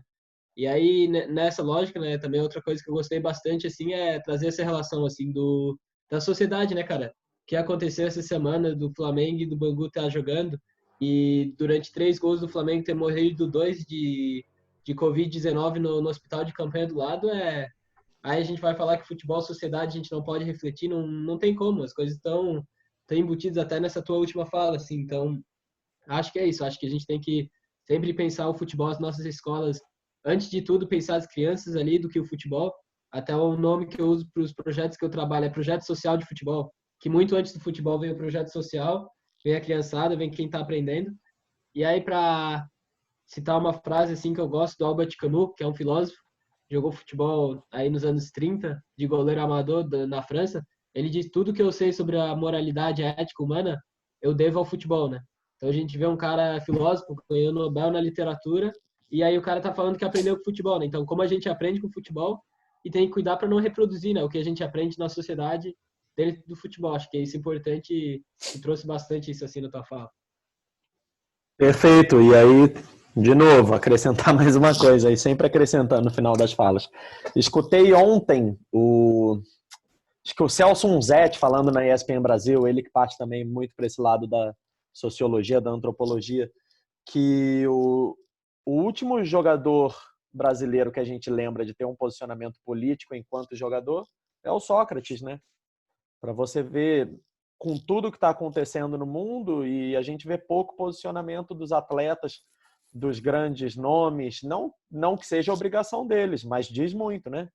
A gente viu também aí eu não peguei a notícia completa, mas falaram sobre o Rashford, sobre um posicionamento que ele teve recentemente. Ele é um cara super novo e ele está aí saindo como uma liderança política e social na Inglaterra que a gente não vê no Brasil, né? A questão da alimentação das que ele lutou para que voltasse, que ia parar nas férias escolares. Perfeito. Vai lá, Liz. Fiz alguns tópicos aqui, aproveitar a fala do Emílio e já pegar o primeiro. É como a gente perde chance, né, Emílio? Se um cara que é um exemplo, tu falou, não conhecia, mas década de 30 ganhou o Nobel, ele aprendeu parte de moralidade com futebol, tudo que ele aprendeu do futebol. Olha como a gente perde chance de ensinar os alunos, os atletas, enfim, quem for. Como a gente tem uma ferramenta gigante na mão e a gente não usa 1/10 dela. E olha lá, usando o contexto geral, não a gente só como exemplo. A gente pode ter uma gama de possibilidades muito maior se a gente abrir a mente, abrir a cabeça para poder ver mais lados, mais ideias do que o futebol pode proporcionar, né? Usando essa mesma ideia do contexto e talvez até por essa questão política que a gente vive, usar o ali que o Dani falou, diversão e diversidade de experiências, né? Cada um tem o seu contexto. Então, às vezes, a diversidade de experiência no meu contexto em Floripa, com a minha classe social, com o meu grupo de trabalho, seja fazer um pouco mais de exercícios e um pouco menos de jogos. Não na relação direta, mas uma relação com o outro. E no do Dani, em Campinas, no chute inicial do Corinthians, enfim, é exatamente o oposto. Mas não sei se ele está sendo certo ou errado, mas o contexto vai fazer ele levar a esse fim, né? E tudo isso aí a gente não polarizar, tipo, esse é o certo ou aquele é o certo. Que a gente vê na nossa política em si, que é o A ou B, a gente também, às vezes, vê essa briga, e, enfim, em grupos de Instagram, de WhatsApp, página do Instagram, a gente vê muito, né? Não, tem que fazer só analítico. Não, analítico é ruim, tem que fazer só situacional. Não, é isso. Fla-Flu o tempo todo. Então, a gente não entrar nessa polarização muito forte, que eu acho que é até perigoso para o nosso trabalho. Aproveitar a fala de vocês também sobre a questão do campeão, né? Que a gente estuda quem foi campeão da Copa do Mundo, quem foi campeão da Premier League, treinador campeão do Brasileiro. Sempre é a moda, é o momento e tudo mais. Só que a gente tem que entender que o campeão ele não é campeão por causa daquele ano, ou daquele mês, daquela temporada. Uma Copa do Mundo é um processo de 4 anos. E os caras que estão naquele processo de 4 anos, eles estão num processo de, no mínimo, 10 anos anteriores. Então, assim, estudar a França de hoje, a gente estudar a França de 2010, não a França de hoje. A França de 2008, enfim. A Espanha campeã em 2010 foi um processo que iniciou depois da Copa de 2002. A própria Alemanha, campeã em 2014 também, foi um processo que começou, que se estuda um pouco mais a fundo aqui, depois de 2002, que perderam para o Brasil na final e acharam que estava tudo errado. E, às vezes, tem que avaliar também, como o Dani falou, os Estados Unidos é uma referência de ensino no esporte, sem dúvida. E uma referência de ensino no futebol. Aí os outros vão falar, não, os Estados Unidos não vai nem para a Copa.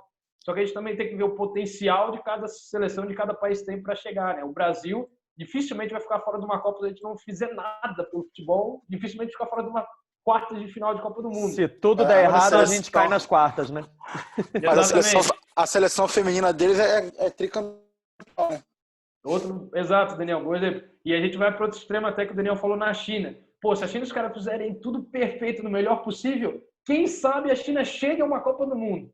Então, assim, são opostos diferentes, mas quem sabe para uma China chegar a jogar uma Copa do Mundo seja um case de sucesso muito maior do que a seleção brasileira semifinalista de uma Copa. Um exemplo, assim, a grosso modo falando. Então, a gente tem que estudar não só os resultados em si, mas o desempenho. E aí, finalizando minha fala, é usar aquela fala do Felipe, né? Que ele comentou do inato, do nasceu para jogar. Até eu falei, não sei se o Rui e o Daniel estavam ali na hora que eu comentei na fala do Dani, que o Scaglia está com uma ideia de fazer o atleta jogar. Então, ou seja, todos os bebês nascem zerados, entre aspas, né? Com carga genética, com possibilidades, enfim. Mas a gente nasce zerado, a gente não nasce pronto para jogar bola. A gente não vê o Ronaldinho saindo da maternidade fazendo embaixadinha. Fala até brincando para os atletas. Então, todo mundo tem sua possibilidade. Talvez a criança que chegue para uma escola de futebol com 15 anos, sem nunca ter jogado bola antes, fala para você, pô, quero virar profissional do futebol agora, quero ser o melhor do mundo. Talvez ela esteja um pouco atrasada nesse processo. Não que a gente vai falar dessa forma para ela, né? Mas, quem sabe, um menino de 1, 2 anos, a gente possa realmente iniciar devagar, progressivamente, enfim, com todos os estudos. Então, todo mundo tem potencial, todo mundo tem potencialidade para chegar no mais alto nível. Como cada um vai trabalhar e chegar nesse nível é diferente, né? A gente não pode nunca ignorar o menino. E fora que é sonho. Então, mesmo aquele de 15 anos que quer virar o Messi, temos que ir com calma, temos que mostrar a realidade para ele, mostrar outros caminhos. Uma coisa que eu faço muito, e a minha realidade aqui em Floripa me permitiu isso, eu trabalhei numa empresa Next, talvez o pessoal conheça, a nível nacional, que ela manda o pessoal para os Estados Unidos através de bolsa de estudo, fazer faculdade, fazer high school, enfim. E muitos desses meninos não querem ir para os Estados Unidos. Eles têm uma condição financeira boa, a maioria, e eles querem ir para o Flamengo, ir para o Corinthians, quer virar profissional do Manchester City, não quer virar profissional da faculdade de Oxford. Enfim, um exemplo muito bom aí. Mas que dentro da possibilidade dela, a gente tenta botar aqui, tu pode virar um jogador do Corinthians futuramente, mas vamos tentar ir por esse caminho, que é um caminho onde você vai ter uma opção, um leque maior de opções futuramente, se não der certo futebol, tem estudo, está nos Estados Unidos, está num país onde os pais consideram melhor para ele viver, enfim, várias realidades. E a gente mudar essa perspectiva do aluno ao longo do processo formativo com a gente. Perfeito. E aí, Lígio, sua fala me chamou a atenção para as diferentes formas de sucesso, né? O sucesso que nós brasileiros, na maioria, vemos é o campeão. E aí, quem pode me dizer que trabalho que a Costa Rica fez para chegar em 2014 fazer o que fez? Eu não sei. Ninguém tem ideia. Tô fazendo a meia culpa aqui, eu não fui atrás. Que trabalho que a Croácia faz para chegar na final da Copa do Mundo 2018? Não procurei também. Então, isso é entender contextos políticos históricos junto, né? A gente tem que ver a nossa parcela da culpa. Como é que a Croácia faz para formar Rakitic, Modric? E aí eu posso dar uma lista gigantesca. Tanto a Croácia, que lá em 98 já tinha sido terceira, e 20 anos depois, segunda. Bélgica, né, também. Bélgica. E aí outra forma de sucesso, falei das formas de sucesso aí no alto nível, mas a forma de sucesso pessoal do aluno na escola de futebol. Sucesso é só ser artilheiro do campeonato interno? Tem aluno que sucesso vai ser fazer 5 embaixadinhas seguidas. Isso é uma coisa que me chamou muita atenção lá nos Estados Unidos, que é um costume que eles têm de marcar o recorde das coisas, de dar nome para tudo. Todo drible lá tem nome. Todo truquezinho com a bola tem nome. Então, isso ajuda a você chegar a um sucesso para cada aluno. Sucesso para ele é fazer 5 embaixadinhas, sucesso para ele é fazer gol de bicicleta. Cada um está num nível. A chance de sucesso que eu abordei na apresentação, a gente tem que entender as diferentes formas de sucesso. E aí a última, é a que o Lígio levantou aí dando o exemplo da Next, que são as opções do menino viver de futebol. Pessoal que cresceu na década de 90, talvez ainda início de 2000, pensava que futebol é o brasileiro e o europeu da Champions. São as únicas chances que eu tenho de jogar futebol. Hoje em dia, você tem chance de fazer universidade jogando futebol, você tem chance de ser profissional na Ásia, no leste europeu, na Oceania, e aí a nossa responsabilidade é dar informação na escola de futebol, né? Sucesso não é só jogar Champions League, Copa do Mundo, Brasileirão, Série A. Sucesso é o que você consegue alcançar com as ferramentas que você tem. Dani, para finalizar minha fala aí, depois passar para o outro Dani, que está com a mão levantada. Um exemplo que falou Croácia, falou Costa Rica, eu acho que o melhor exemplo de todos, e eu estou estudando essa parte histórica, cultural do país, que tem uma identificação grande, e eu não consigo entender ainda, sinceramente, e as pessoas que conversam não conseguem me dizer como é que o Uruguai, com 3 milhões de pessoas em uma cidade grande, forma uma equipe semifinalista de Copa do Mundo que briga por tudo. Assim, é algo que eu estou querendo entender porque, para mim, na minha cabeça, não faz sentido. Vai lá passar a palavra para o Dani Soares agora. Não, o lixo, cara, eu ia falar o que... E você complementou bem, Xarás, essa questão do... Cara, eu gosto muito do processo que os Estados Unidos faz com tudo. Há um tempo atrás eu tentei entrar, inclusive, Liz, né, nos Estados Unidos com a universidade. Quando eu jogava ainda, assim que eu decidi parar, surgiu a oportunidade do meu empresário na época, o Corte, que aí já atrás que é do Botafogo. Ele me falou, me perguntou se eu queria... Ele tem uma empresa que hoje é SEA Academy, que é para isso. E hoje em dia eu falo, se eu puder, quando eu tiver um filho, se eu puder escolher dele poder entrar no Flamengo ou na Universidade Americana, eu vou botar na Universidade Americana. Com certeza, eu nem penso 2 vezes. Por tudo, a Universidade Americana vai estar estrutura técnica até melhor. Eu lembro que eu tive uma oportunidade na Grand Canyon University, se vocês puderem olhar, se vocês já conhecem, é em Nevada. Cara, ela é maior que meu bairro, a universidade. É surreal, é gigante. É gigante. Tem estádio de futebol, tem arena de basquete, tem estádio de beisebol, tem estádio de futebol americano, no campus. Fora tudo, fora o estudo. Tudo. É surreal, é incrível. Eu fiquei de boca aberta. Quando ele chegou para mim, ó, tem essa aqui para você ir. Você quer? Eu olhei e falei, pô, posso ir hoje? É incrível. Assim, aí você entende o porquê que eles evoluem tanto em tudo. Inclusive, um dos processos da Alemanha para desenvolver o futebol deles foi em relação...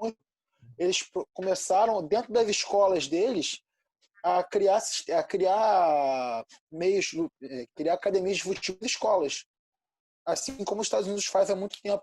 E dentro de uma dessas escolas saiu o Manuel Neuer e o Mesut Ozil, que foram campeões mundiais. Tem até uma matéria em Globoesporte.com sobre isso.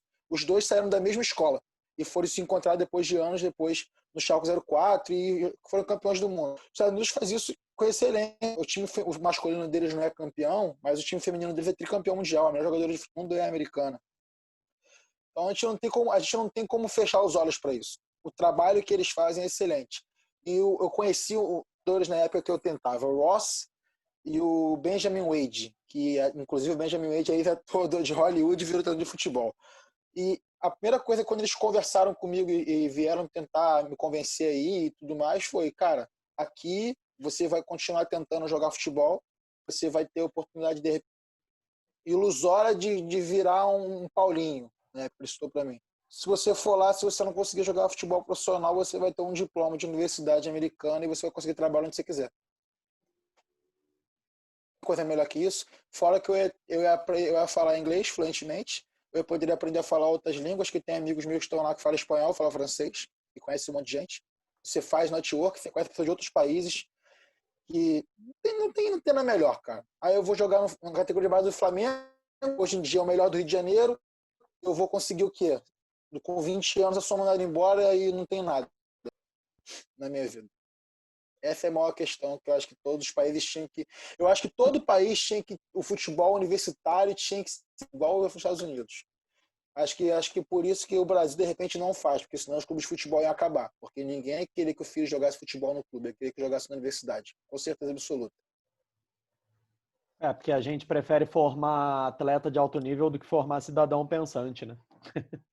Exatamente. O LeBron da economia, por exemplo. Você não chega à NBA ou NFL sem um diploma universitário. Exatamente. Vamos lá, Rui!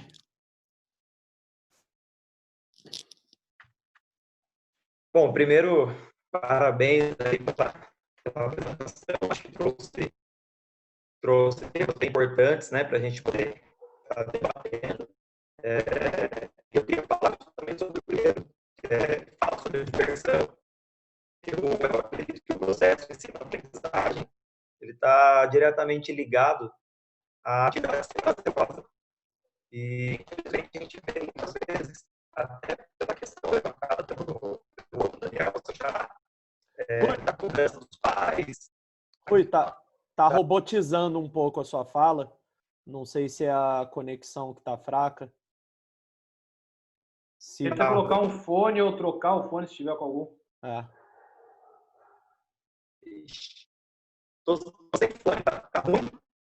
Tá ficando robotizado, tem hora que corta, tá difícil de entender.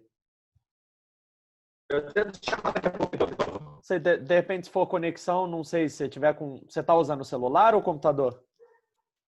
Eu tô com o celular. Ah, tá. Bom, vamos continuar tentando. Vai lá, fala aí. Não, mas você tá tem erro. Tá difícil de entender. Tenta mudar o lugar. Se tiver outro lugar que a conexão é melhor. Vou tentar. Vou Talvez fazer o seja seguinte. por causa de um fone mesmo. Fone com microfone ajuda. Eu vou passar a fala para o Carlos, ver se você consegue um fone ou arrumar um ponto melhor. E aí já deixa a sua mão levantada de novo, por favor, Rui. Beleza. Vai lá, é o Carlos agora. Bom, em cima dos comentários aí, vou falar subjetivo sem respaldo, tá, Dani? Depois você que teve experiência aí, você me ajuda. Falar uma coisa que eu vejo, assim. Vamos lá, por exemplo, eu vejo a grande maioria dos países da Europa que tem sucesso, né, de forma superficial, são alguns países de primeiro mundo, né, não tem essa questão que a gente tem aqui no Brasil, que acaba formando a maioria dos grandes jogadores, né, que é a rua, né, a favela. Então, a maioria dos nossos grandes jogadores sai daí. Vou pegar um exemplo, que é o Kaká, que tinha uma família mais estruturada, tal, mas a maioria dos nossos craques são de favela. O que eu deixo assim, meio que uma pergunta: quando o nosso país, que vai demorar para chegar a primeiro mundo, será que a gente vai conseguir formar craques também? Porque eu entendo que a Europa faz um grande trabalho, e esse grande trabalho percorre pela escola de futebol, né? Porque são os ambientes que dão oportunidade para os meninos. Os nossos craques saem da rua, do jogo na rua. A gente vê que, né, tem uma diminuição desses espaços hoje, uma grande diminuição, mas ainda existe muito. Na cidade que eu moro não tem tanto mais, né? Caiu, vamos lá, de 50%, hoje tem 20% desses espaços, porém ainda tem, né? Então, eu deixo essa pergunta no ar. Eu vejo que a Europa tem um grande trabalho, tem grandes profissionais. Eu entendo aqui, né, estudando e vendo, que tem grandes profissionais, mas eu vejo que precisa melhorar muito ainda o contexto de escola de futebol, de escola formal mesmo de ensino, que eu vejo que é a primeira etapa lá de ensino para os meninos, para depois ir para a escola de futebol e, consequente, para a categoria de base. Né? Você, com a sua experiência aí, o que vê disso, Dani?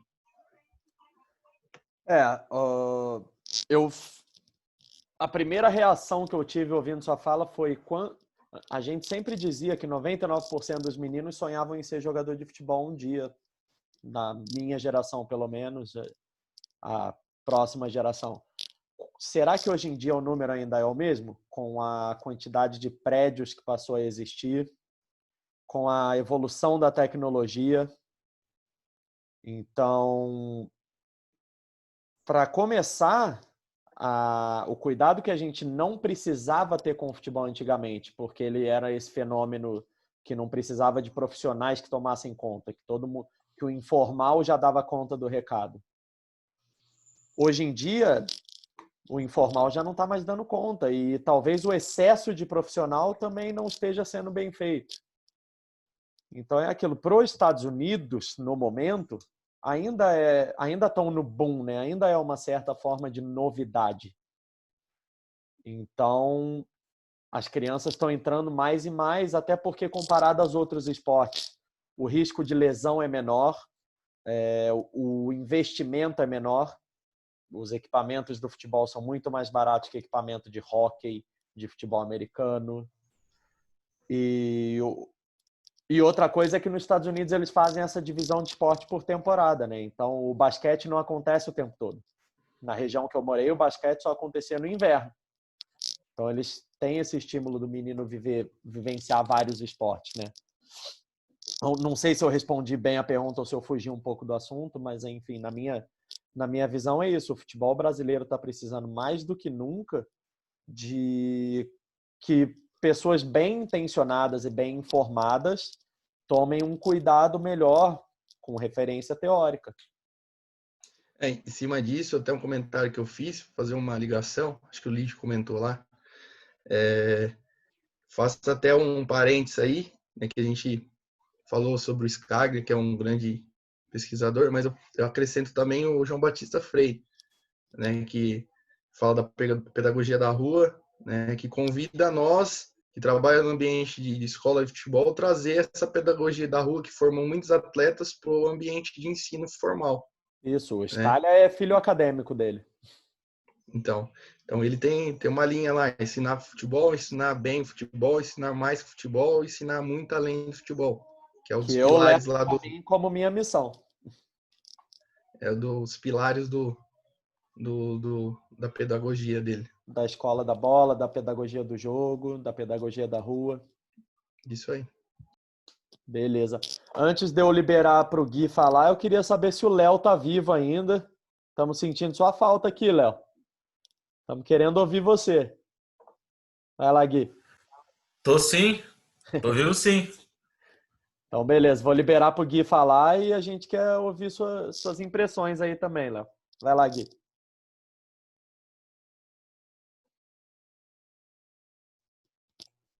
Tá.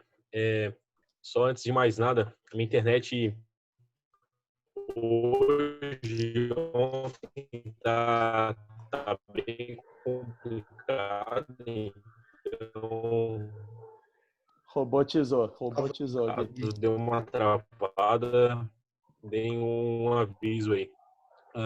Parabenizar também, Dani, pela tua apresentação. Gostei bastante aí da... tá dando para ouvir agora? Agora tá legal. Tá. Eu ia avisar isso, que tá bem ruim hoje e ontem. Mas aí, Dani, parabenizar pela apresentação. Gostei bastante das ilustrações assim do slide, fica bem interativo. E aí, indo ao ponto que eu quero comentar, vocês estão falando bastante dos outros lugares, o que o pessoal faz, enfim. Mas eu queria trazer uma reflexão para aquele quinto ponto que tu botou, Dani, do significativo. Algo que eu sempre tento pensar e trazer é que o nosso treino, que a nossa escolinha ali, o nosso jogo, o que ele teve de único na questão, o que a gente fez naquele dia e o que a gente pode levar daquele dia. Que eu lembro quando era criança, a gente ia na escolinha e o professor falava muitas vezes: semana que vem a gente vai fazer aquilo.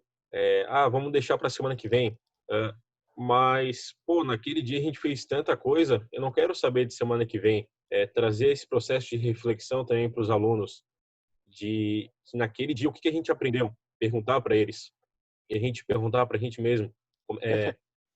Essa questão de aproveitar o momento, né, e usar aquele momento para alguma coisa, e não usar aquele momento como um trampolim ou uma escada para outro, sabe? É claro que a gente tem um planejamento, a gente tem objetivos médios a longo prazo, só que aquele dia teve algo positivo. Então, para os alunos, para o professor, levar sempre um aprendizado desses momentos. E a gente perguntar para o aluno, como a gente vem falando aqui nesses nossos encontros, o aluno, o atleta, ele sabe, às vezes, coisas que a gente não sabe, nunca pensou. Eles têm muito conhecimento, então trazer ele para esse processo de ensino é fundamental. Tanto ali, outro tópico que tu botou é a aprendizagem positiva. né, dar esses feedbacks de apoio, essa construção junto, de antes de dar uma bronca, tu fazer um elogio, coisas simples, né, um mínimo detalhe que faz a diferença mais para frente. Perfeito. Isso aí. E aí, nessa parte do significado, me fez lembrar antes de falar, perdão. Para mim é inaceitável terminar toda a aula de futebol sem fazer uma intervenção, um feedback final, uma reunião final. Para mim é inaceitável. Aconteceu uma aula ou outra por questão de horário, porque o coletivo estava muito bom e resolvi ir até o último segundo, beleza. Mas toda a aula terminar no apito final e tchau, para mim é inaceitável. Tem que fazer pensar, tem que ter esse feedback coletivo. E aí, na parte do significado, eu lembrei agora lá nos Estados Unidos, na minha última temporada, teve uma aula que, para um time, eu comecei a fazer metáfora com o exército na aula. Pelo americano ter muito essa coisa de estar sempre em guerra, de preza muito o exército deles, eu resolvi, vou fazer uma metáfora aqui que de repente vai trazer um significado e eles vão entender melhor o que eu estou tentando passar, né? Então, por exemplo, naquela coisa de às vezes um menino pegava a bola e saía conduzindo sozinho para o ataque contra a defesa inteira do time. Aí a intervenção, né? Eu falava, você já viu algum soldado ir para a guerra sozinho? Ah, não sei quem. Então, tem que esperar seu exército chegar para ajudar, né? Você não vai vencer essa guerra sozinho. Aí, depois de fazer essas intervenções, no coletivo eu ia falando as coisas sem parar. Então, vamos dizer que o menino lá na ponta esquerda chegou do lado da área, tá sozinho contra dois. Falava, tá sozinho, pede reforço, recupera, junta as tropas de novo. Então, dando um significado, né? E o outro era um jogo lá que eles chamam de Sharks and Minnows, o nosso Mamãe da Rua. Que a regra que eu criei era, em vez de o menino do meio roubou a bola, troca, era o menino do meio roubou a bola, chuta ela para fora, o menino que perdeu a bola, ele continua jogando como opção de passe para algum outro. Então, a ideia eram as bolas sempre chegarem do outro lado, independente do jogador conseguir fazer isso sozinho ou não. Então, por exemplo, estamos lá, 7 correndo para o outro lado e 1 no meio. 1 perdeu a bola. Então, agora tem 6 com bola e 1 sem bola para correr para o outro lado. Se um desses 6 ferrou, estou pressionado, acha a opção de passe, passa a bola, faz a bola chegar do outro lado. Aí eu progredi a turma tinha 12, aí eu dividi em 3 times. Em vez de ser só 1 no meio, ficava 4 no meio. Aí o jogo era focado no time de defesa, né? Quanto tempo levava para eles tirarem todas as bolas. Mas aí o tempo todo acrescentando passe nesse jogo popular. E aí na hora que chegou no coletivo, né? Aí eu usava essa. O tubarão, o Shark, né? Tubarão tá em cima, procura ajuda. Tubarão vai roubar a bola, procura ajuda. Então a questão de significado é importantíssima. O Léo tá com a mão levantada, eu só quero ter certeza que o Rui ainda tá com aquela ideia dele na cabeça e ainda vai compartilhar. Se for, levanta a mão aí, Rui. Vou passar a palavra pro Léo agora primeiro. Vai lá, Léo. Bom dia a todos, primeiramente. Vocês estão me escutando? Tá tranquilo? Cara, vendo o que vocês todos falaram e também trazendo para o meu dia a dia, que eu trabalho com uma categoria mais acima. Ainda não trabalhei com categoria de crianças de 6 a 11 anos. Mas tinha 2 coisas que era bem interessante, que eu tive um treinador que ele trabalhou comigo, ele ainda trabalha, que ele me falou uma coisa que eu achei super interessante. Que, por exemplo, a primeira coisa que você tem que fazer é utilizar de formas para ficar mais fácil da criança entender, seja criança mais velha, seja adolescente. O que ele fazia? Por exemplo, ele passou uma vez um treino que você tinha aqui na base, tipo, era um treino de meio de campo, e você tinha aqui na base para recuperar, para trabalhar a bola para você ir para o ataque. Então, uma das coisas que ele fazia muito era deixar bem explicado. Então, por exemplo, as bases ele fazia de uma cor diferente para a criança entender. Ele fazia os cones, ele fazia sempre o mesmo número de cones e sempre os cones da mesma cor, forma onde as crianças, elas sim poderiam perguntar, mas ficava mais fácil delas compreenderem o trabalho. Então, se tinha alguma coisa igual, ele fazia um tanto de cone igual. Se tinha alguma coisa que, por exemplo, tinha um lugar X, que era onde fazia, que era o objetivo do jogo, ele destacava o objetivo do jogo com alguma outra cor. Então fica mais fácil para a criança identificar, que eu acho muito bom. E também eu acho muito legal comentar, que eu acho até engraçado, essa coisa do Brasil a gente só querer ver o campeão. Aconteceu isso esse ano, no comecinho com o Santos.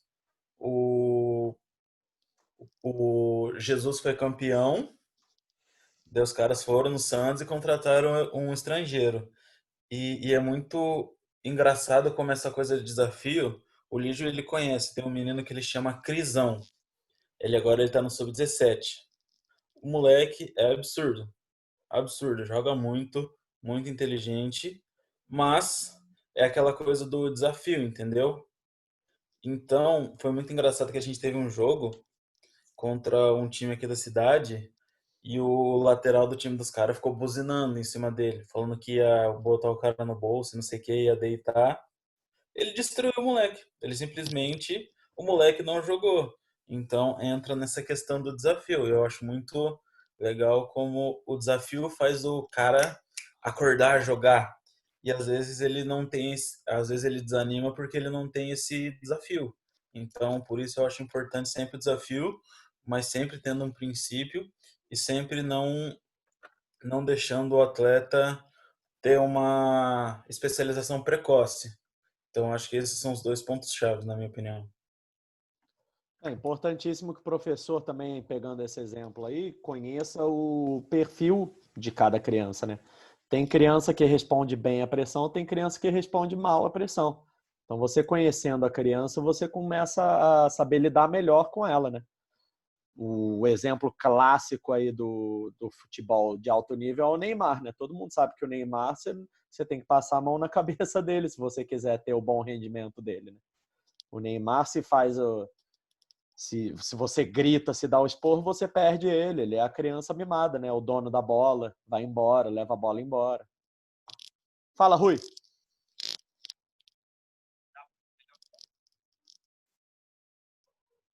Agora tá baixo o volume. Baixo, bem baixo. Agora ficou bom. Agora, fala mais perto do aparelho. Se ficar ruim, Beleza, vamos lá, vamos tentar. então, sobre falava sobre a diversão. Eu acredito que o cérebro da aprendizagem ele é muito facilitado a partir do momento que a atividade das provas. A gente vê às vezes algo muito engessado. Independente da metodologia, eu digo que você está baixo ainda? Peraí. Tenta ver se no teu microfone não tem como aumentar, alguma coisa assim. No fone em si, né? Ou coloca perto aí onde tá dá o som.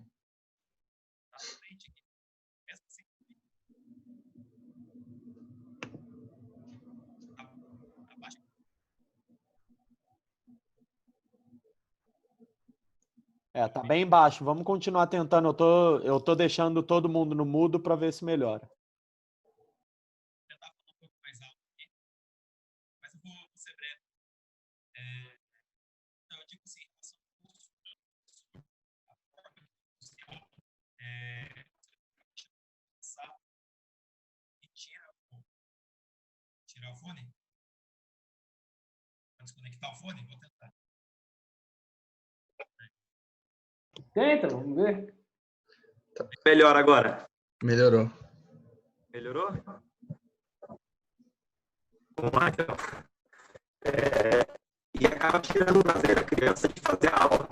Não, vai ter que ser com o fone mesmo, Rui. Deu problema anterior novamente. Eita. Não dá para nem entender. Vou tentar a última vez, senão eu paro de atrapalhar a aula aí. Agora melhorou. Fica nessa posição que tá melhorando. Assim? Não, tu foi com a cabeça um pouco pro lado, melhorou, é. Como agora? Não. Não. Pior. Então, pode passar a bola para outro colega, não tem problema. Não sei nem o que tá falando, cara. Não tem problema, passa a bola. Rui, vamos fazer o seguinte, então. Vê se você... provavelmente vai ser mais difícil, mas escreve no chat o que você tinha para compartilhar e aí a gente tenta repercutir aí. Infelizmente tá difícil de te ouvir. Vamos ver se a gente consegue melhorar para o próximo encontro. Mas então é isso aí. Pô, que manhã maravilhosa, pessoal. Muito proveitosa aí. Já 2h30, 2 horas da nossa reunião, mas eu e o Lígio entramos mais cedo para ter uma conversa pessoal aí que em breve a gente vai compartilhar com vocês e a gente conta com vocês pro que a gente conversou. Mas é isso, eu sou uma pessoa que não gosta de acordar cedo, não. Pessoalmente, não tenho gosto nenhum por acordar cedo. Principalmente fim de semana, mas quando o caso é esse, eu acordo com o maior prazer. Foi muito bom. Abrir aí para uma última fala de cada um, já que a gente já está passando de 11h30 e todo mundo tem uma vida fora do Zoom, né? Abrir para uma última fala aí, enquanto o Rui também escreve no chat. Aí depois eu leio aí para a galera e a gente debate. O Emílio falou pouco hoje, hein, Emílio? Cadê o Emílio? Eu tô O Emílio meio... ultimamente tá falando um pouco, né? Tô meio voado hoje, falando e escutando e fazendo umas outras coisas aqui. Mas é isso, das últimas falas aí, cara. Eu acho que resumiu bem o que tu falou ali no começo, né, cara? E hoje eu tô gostando bastante dessa relação da sociedade, né? Que não tem como faltar. Foi o que eu falei ali na minha última fala, que já faz um bom tempo.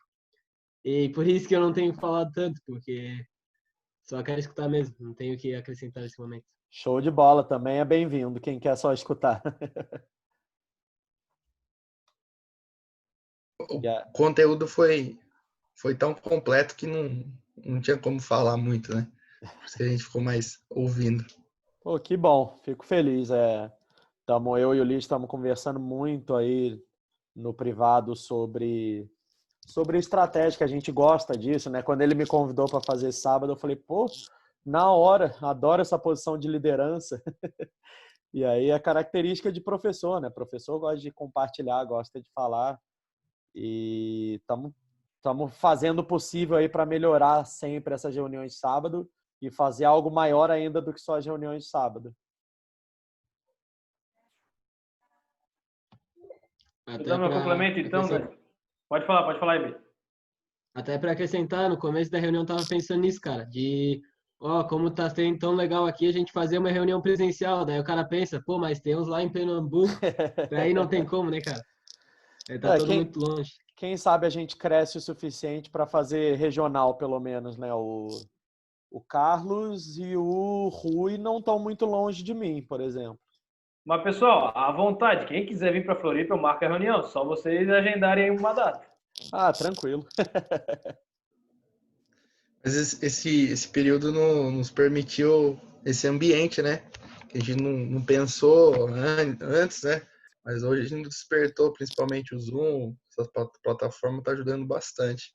Então, a turma que mora aí em outras regiões do país, no sul, no norte, nordeste, né? No próprio sudeste aqui, só que no Rio de Janeiro, tá faltando colocar, tem que colocar um de cada região, o Lígio, para trazer uma diferente característica aí.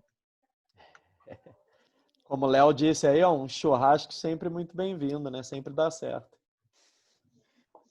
Ah lá, o Rui mandou a mensagem agora, vou ler aqui então. Ele gostaria apenas de destacar a importância da aula ser divertida, prazerosa aos alunos. Muitas vezes a aula acaba sendo monótona e desmotivante aos alunos, e isso prejudica a aprendizagem.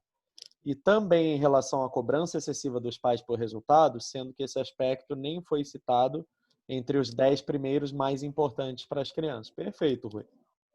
E lembrando da bagagem, né? A minha bagagem, a bagagem da criança e a bagagem dos pais.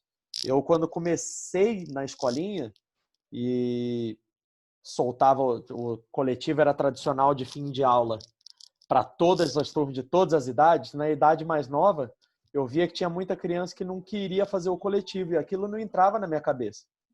Eu ficava, cara, o coletivo é a parte mais legal da aula, como é que essa criança não quer? E aí mais um, e aí mais um.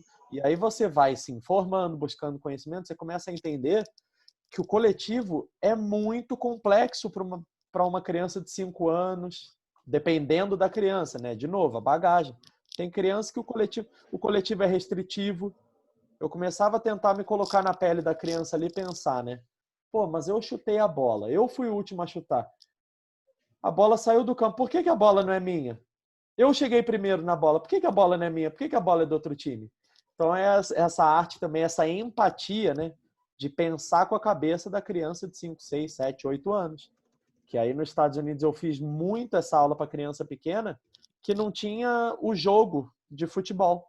Eram brincadeiras de bola com o pé. Era a história do dragão, era a história da fazenda, a história do zoológico. Fala, Emílio. Para acrescentar nesse ponto aí, cara, eu acho que é uma coisa que eu tento abordar com as crianças menores, né, de não impor as regras, trabalhar muito a autonomia deles. Então, se a gente vai botar a regra de a bola chutou para fora, a bola é do outro time, em vez de eu falar, não, a bola é do outro time, às vezes a criança não entende. Então, tentar entrar assim, mas como é que a gente pode fazer? Vamos chegar a uma negociação assim. Se eu chutei para fora, é justo a bola ser minha? Acho que isso também é uma coisa muito legal ali, que a gente, acho que em uma outra reunião a gente abordou isso, né, da autonomia, de dar autonomia para a criança e tentar trabalhar dessa forma, né? Em vez de impor assim, não, a bola saiu é desse time. E claro, às vezes não sobra tempo, né? 1 hora de treino, às vezes não consegue fazer essa questão, mas é uma forma interessante de abordar também. O pessoal acrescentou mais coisas importantes aí no chat também, né?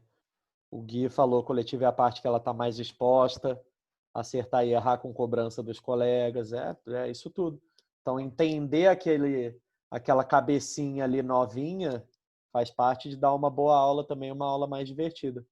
E aí, depois que você entende, brincando, ela vai contra você, né? Aí você nunca mais vai conseguir fazer outra coisa.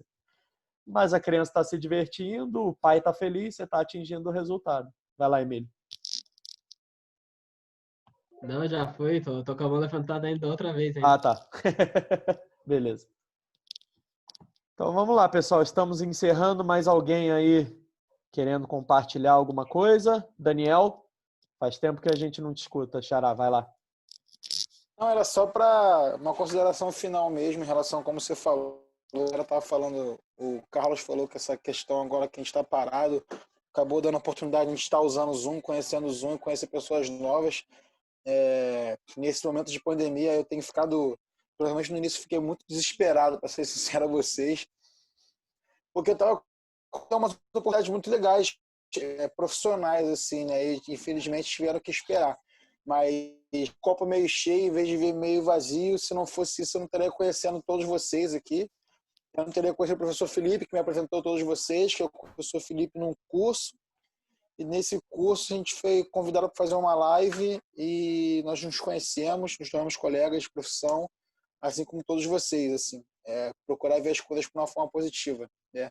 E é uma oportunidade de a gente estar aprendendo bastante, estar estudando, estar mais do que o comum, porque a gente sabe que no dia a dia a gente está trabalhando muito e às vezes tentar é difícil.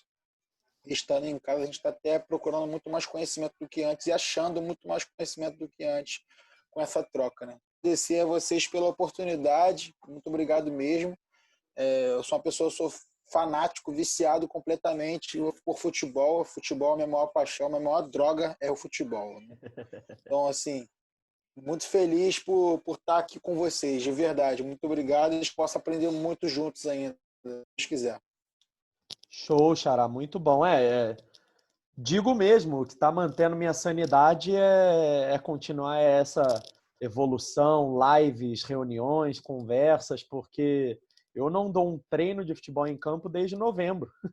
A pandemia chegou quando eu estava em conversas para montar uma escola de futebol, chegou de voadora no peito e aí a gente tem que achar o que fazer, né? E muitas coisas, como o pessoal tem dito aí na área empresarial, e muitas coisas a gente está evoluindo 5 anos em 3 meses, né? Louco para aplicar tudo que a gente está aprendendo, né? Exato. Uma saudade. E tem outra, né? Se preparar para quando voltar de uma forma diferente ainda, né? Pessoal que gosta de um reduzido como eu gosto, vai demorar a dar um reduzido de novo, né? Nossa, chora para dar uma reduzida, hein? Chora para fazer um mini-jogo.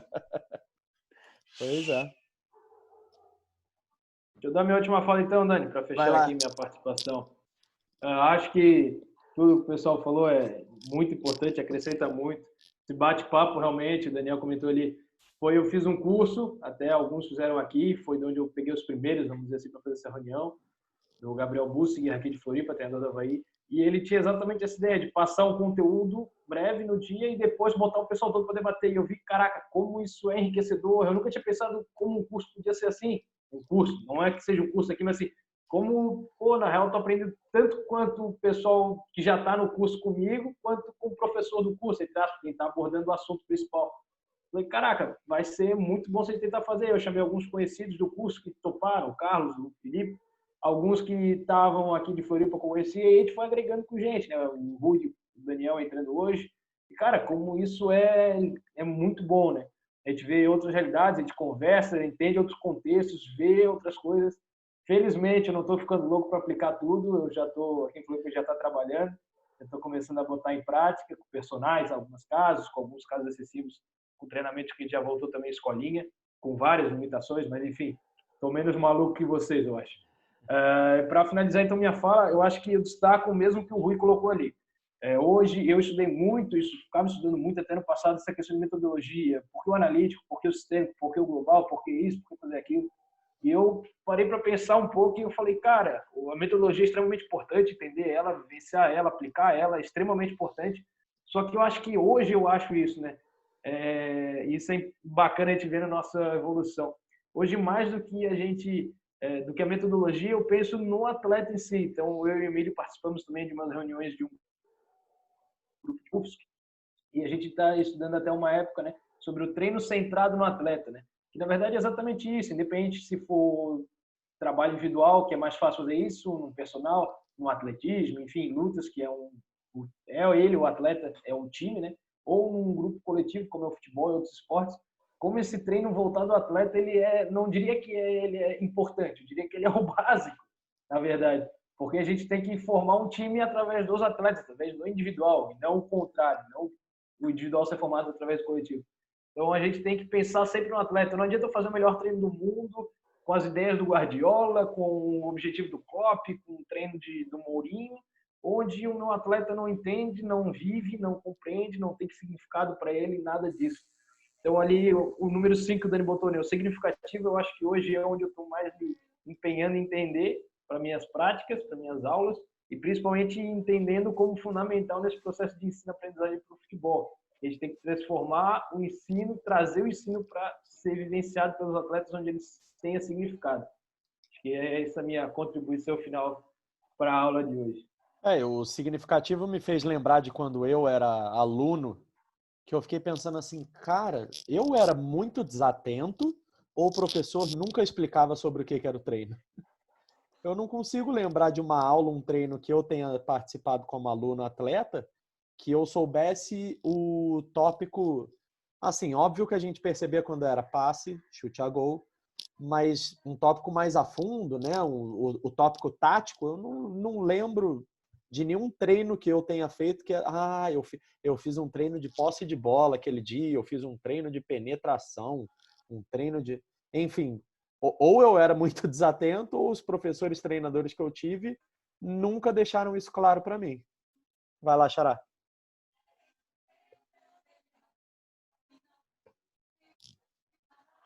O Gui pediu a palavra. É que Xará tirou do mudo, eu achei que ia falar algo. Vai lá, Gui. Então, só para finalizar a fala, né, finalizar essa ideia de hoje, tem sido muito proveitoso todos os encontros, não só aqui, mas outros também que eu venho fazendo, e algo que não é o objetivo principal, mas também serve, é até um processo psicológico, algo psicólogo aqui que a gente faz, porque tu está em casa, às vezes não tem ninguém para conversar. Tu olha para a tela do computador, fica lendo, e aí esses momentos aqui de troca de ideias, de informação, tu até desabafa muitas vezes. Então é fantástico. E quando o Dani falou ali, que deu o último treino em novembro, Aí eu parei para pensar quando que foi o último treino presencial que eu dei. Aí nos 2 lugares aqui que eu, vamos dizer assim, entre aspas, trabalho, um foi lá para fim de novembro mesmo, e o outro, o último treino foi ali para início de dezembro. Até terminamos com uma competição, e esse ano eu só consegui fazer a seletiva, né, ali para os novos. Eu treinei a equipe da UFSC, e eu fiz a seletiva. Aí na semana seguinte, que a gente ia começar os treinos, parou tudo, parou as aulas. Então a gente está com esse gostinho, essa vontade de ir logo para o campo, e tá se contentando com essas reuniões. E com os atletas, tô fazendo treino online, que a gente discute jogos, enfim, mas que não é a mesma coisa. A gente sabe que não é a mesma coisa, mas a gente tenta ao máximo contemplar e pelo menos tá ali com eles para e dar assim para tirar algum proveito. Mas volto a dizer, está sendo fantástico assim essas experiências, e muito bom para a gente pensar em quando voltar. Não diria que tem que mudar tudo, mas a gente vê que muitas coisas que a gente botava como prioridade antes não são realmente aquela prioridade, né? Tem muito mais coisa importante aí, e que a gente pode abordar no nosso treino com diferentes ideias e objetivos. Perfeito. Que eu acho importante ressaltar que nessa apresentação que eu trouxe, esses 7 fatores, eles são independentes do currículo de formação, são independentes da quantidade de aluno, enfim, são fatores que têm que estar ali, não importa o contexto, não importa o currículo, enfim, são fatores que têm que estar ali, até se for um personal, só você e um aluno, né? Tem que estar ali quando se trata de futebol para criança e adolescente no contexto escolar, de iniciação de futebol. Base, outro assunto, profissional, outro assunto. Eu vi que o Léo fez a pergunta aí no chat e o Lucas já respondeu. Se quiserem falar para todos ouvirem, fica à vontade. Se não, já vamos encerrando por aqui. Vou tentar responder essa pergunta com mais calma depois, né? Até pelo horário e tal. Contar um pouco da experiência que eu estou vivendo, o que eu estou levando para os personagens, que, enfim, realidade nova. Fechou. Então, vou terminar a gravação aqui e desejar a todos um bom fim de semana. Até a próxima. Estou à disposição aí pelo WhatsApp, pelas outras plataformas, para dúvidas, para Não esquece de colocar o WhatsApp, não. Já está lá, Xará. O Lucas já te adicionou. Então, pessoal, grande abraço, bom fim de semana e até breve. Se cuidem. Um abraço, pessoal.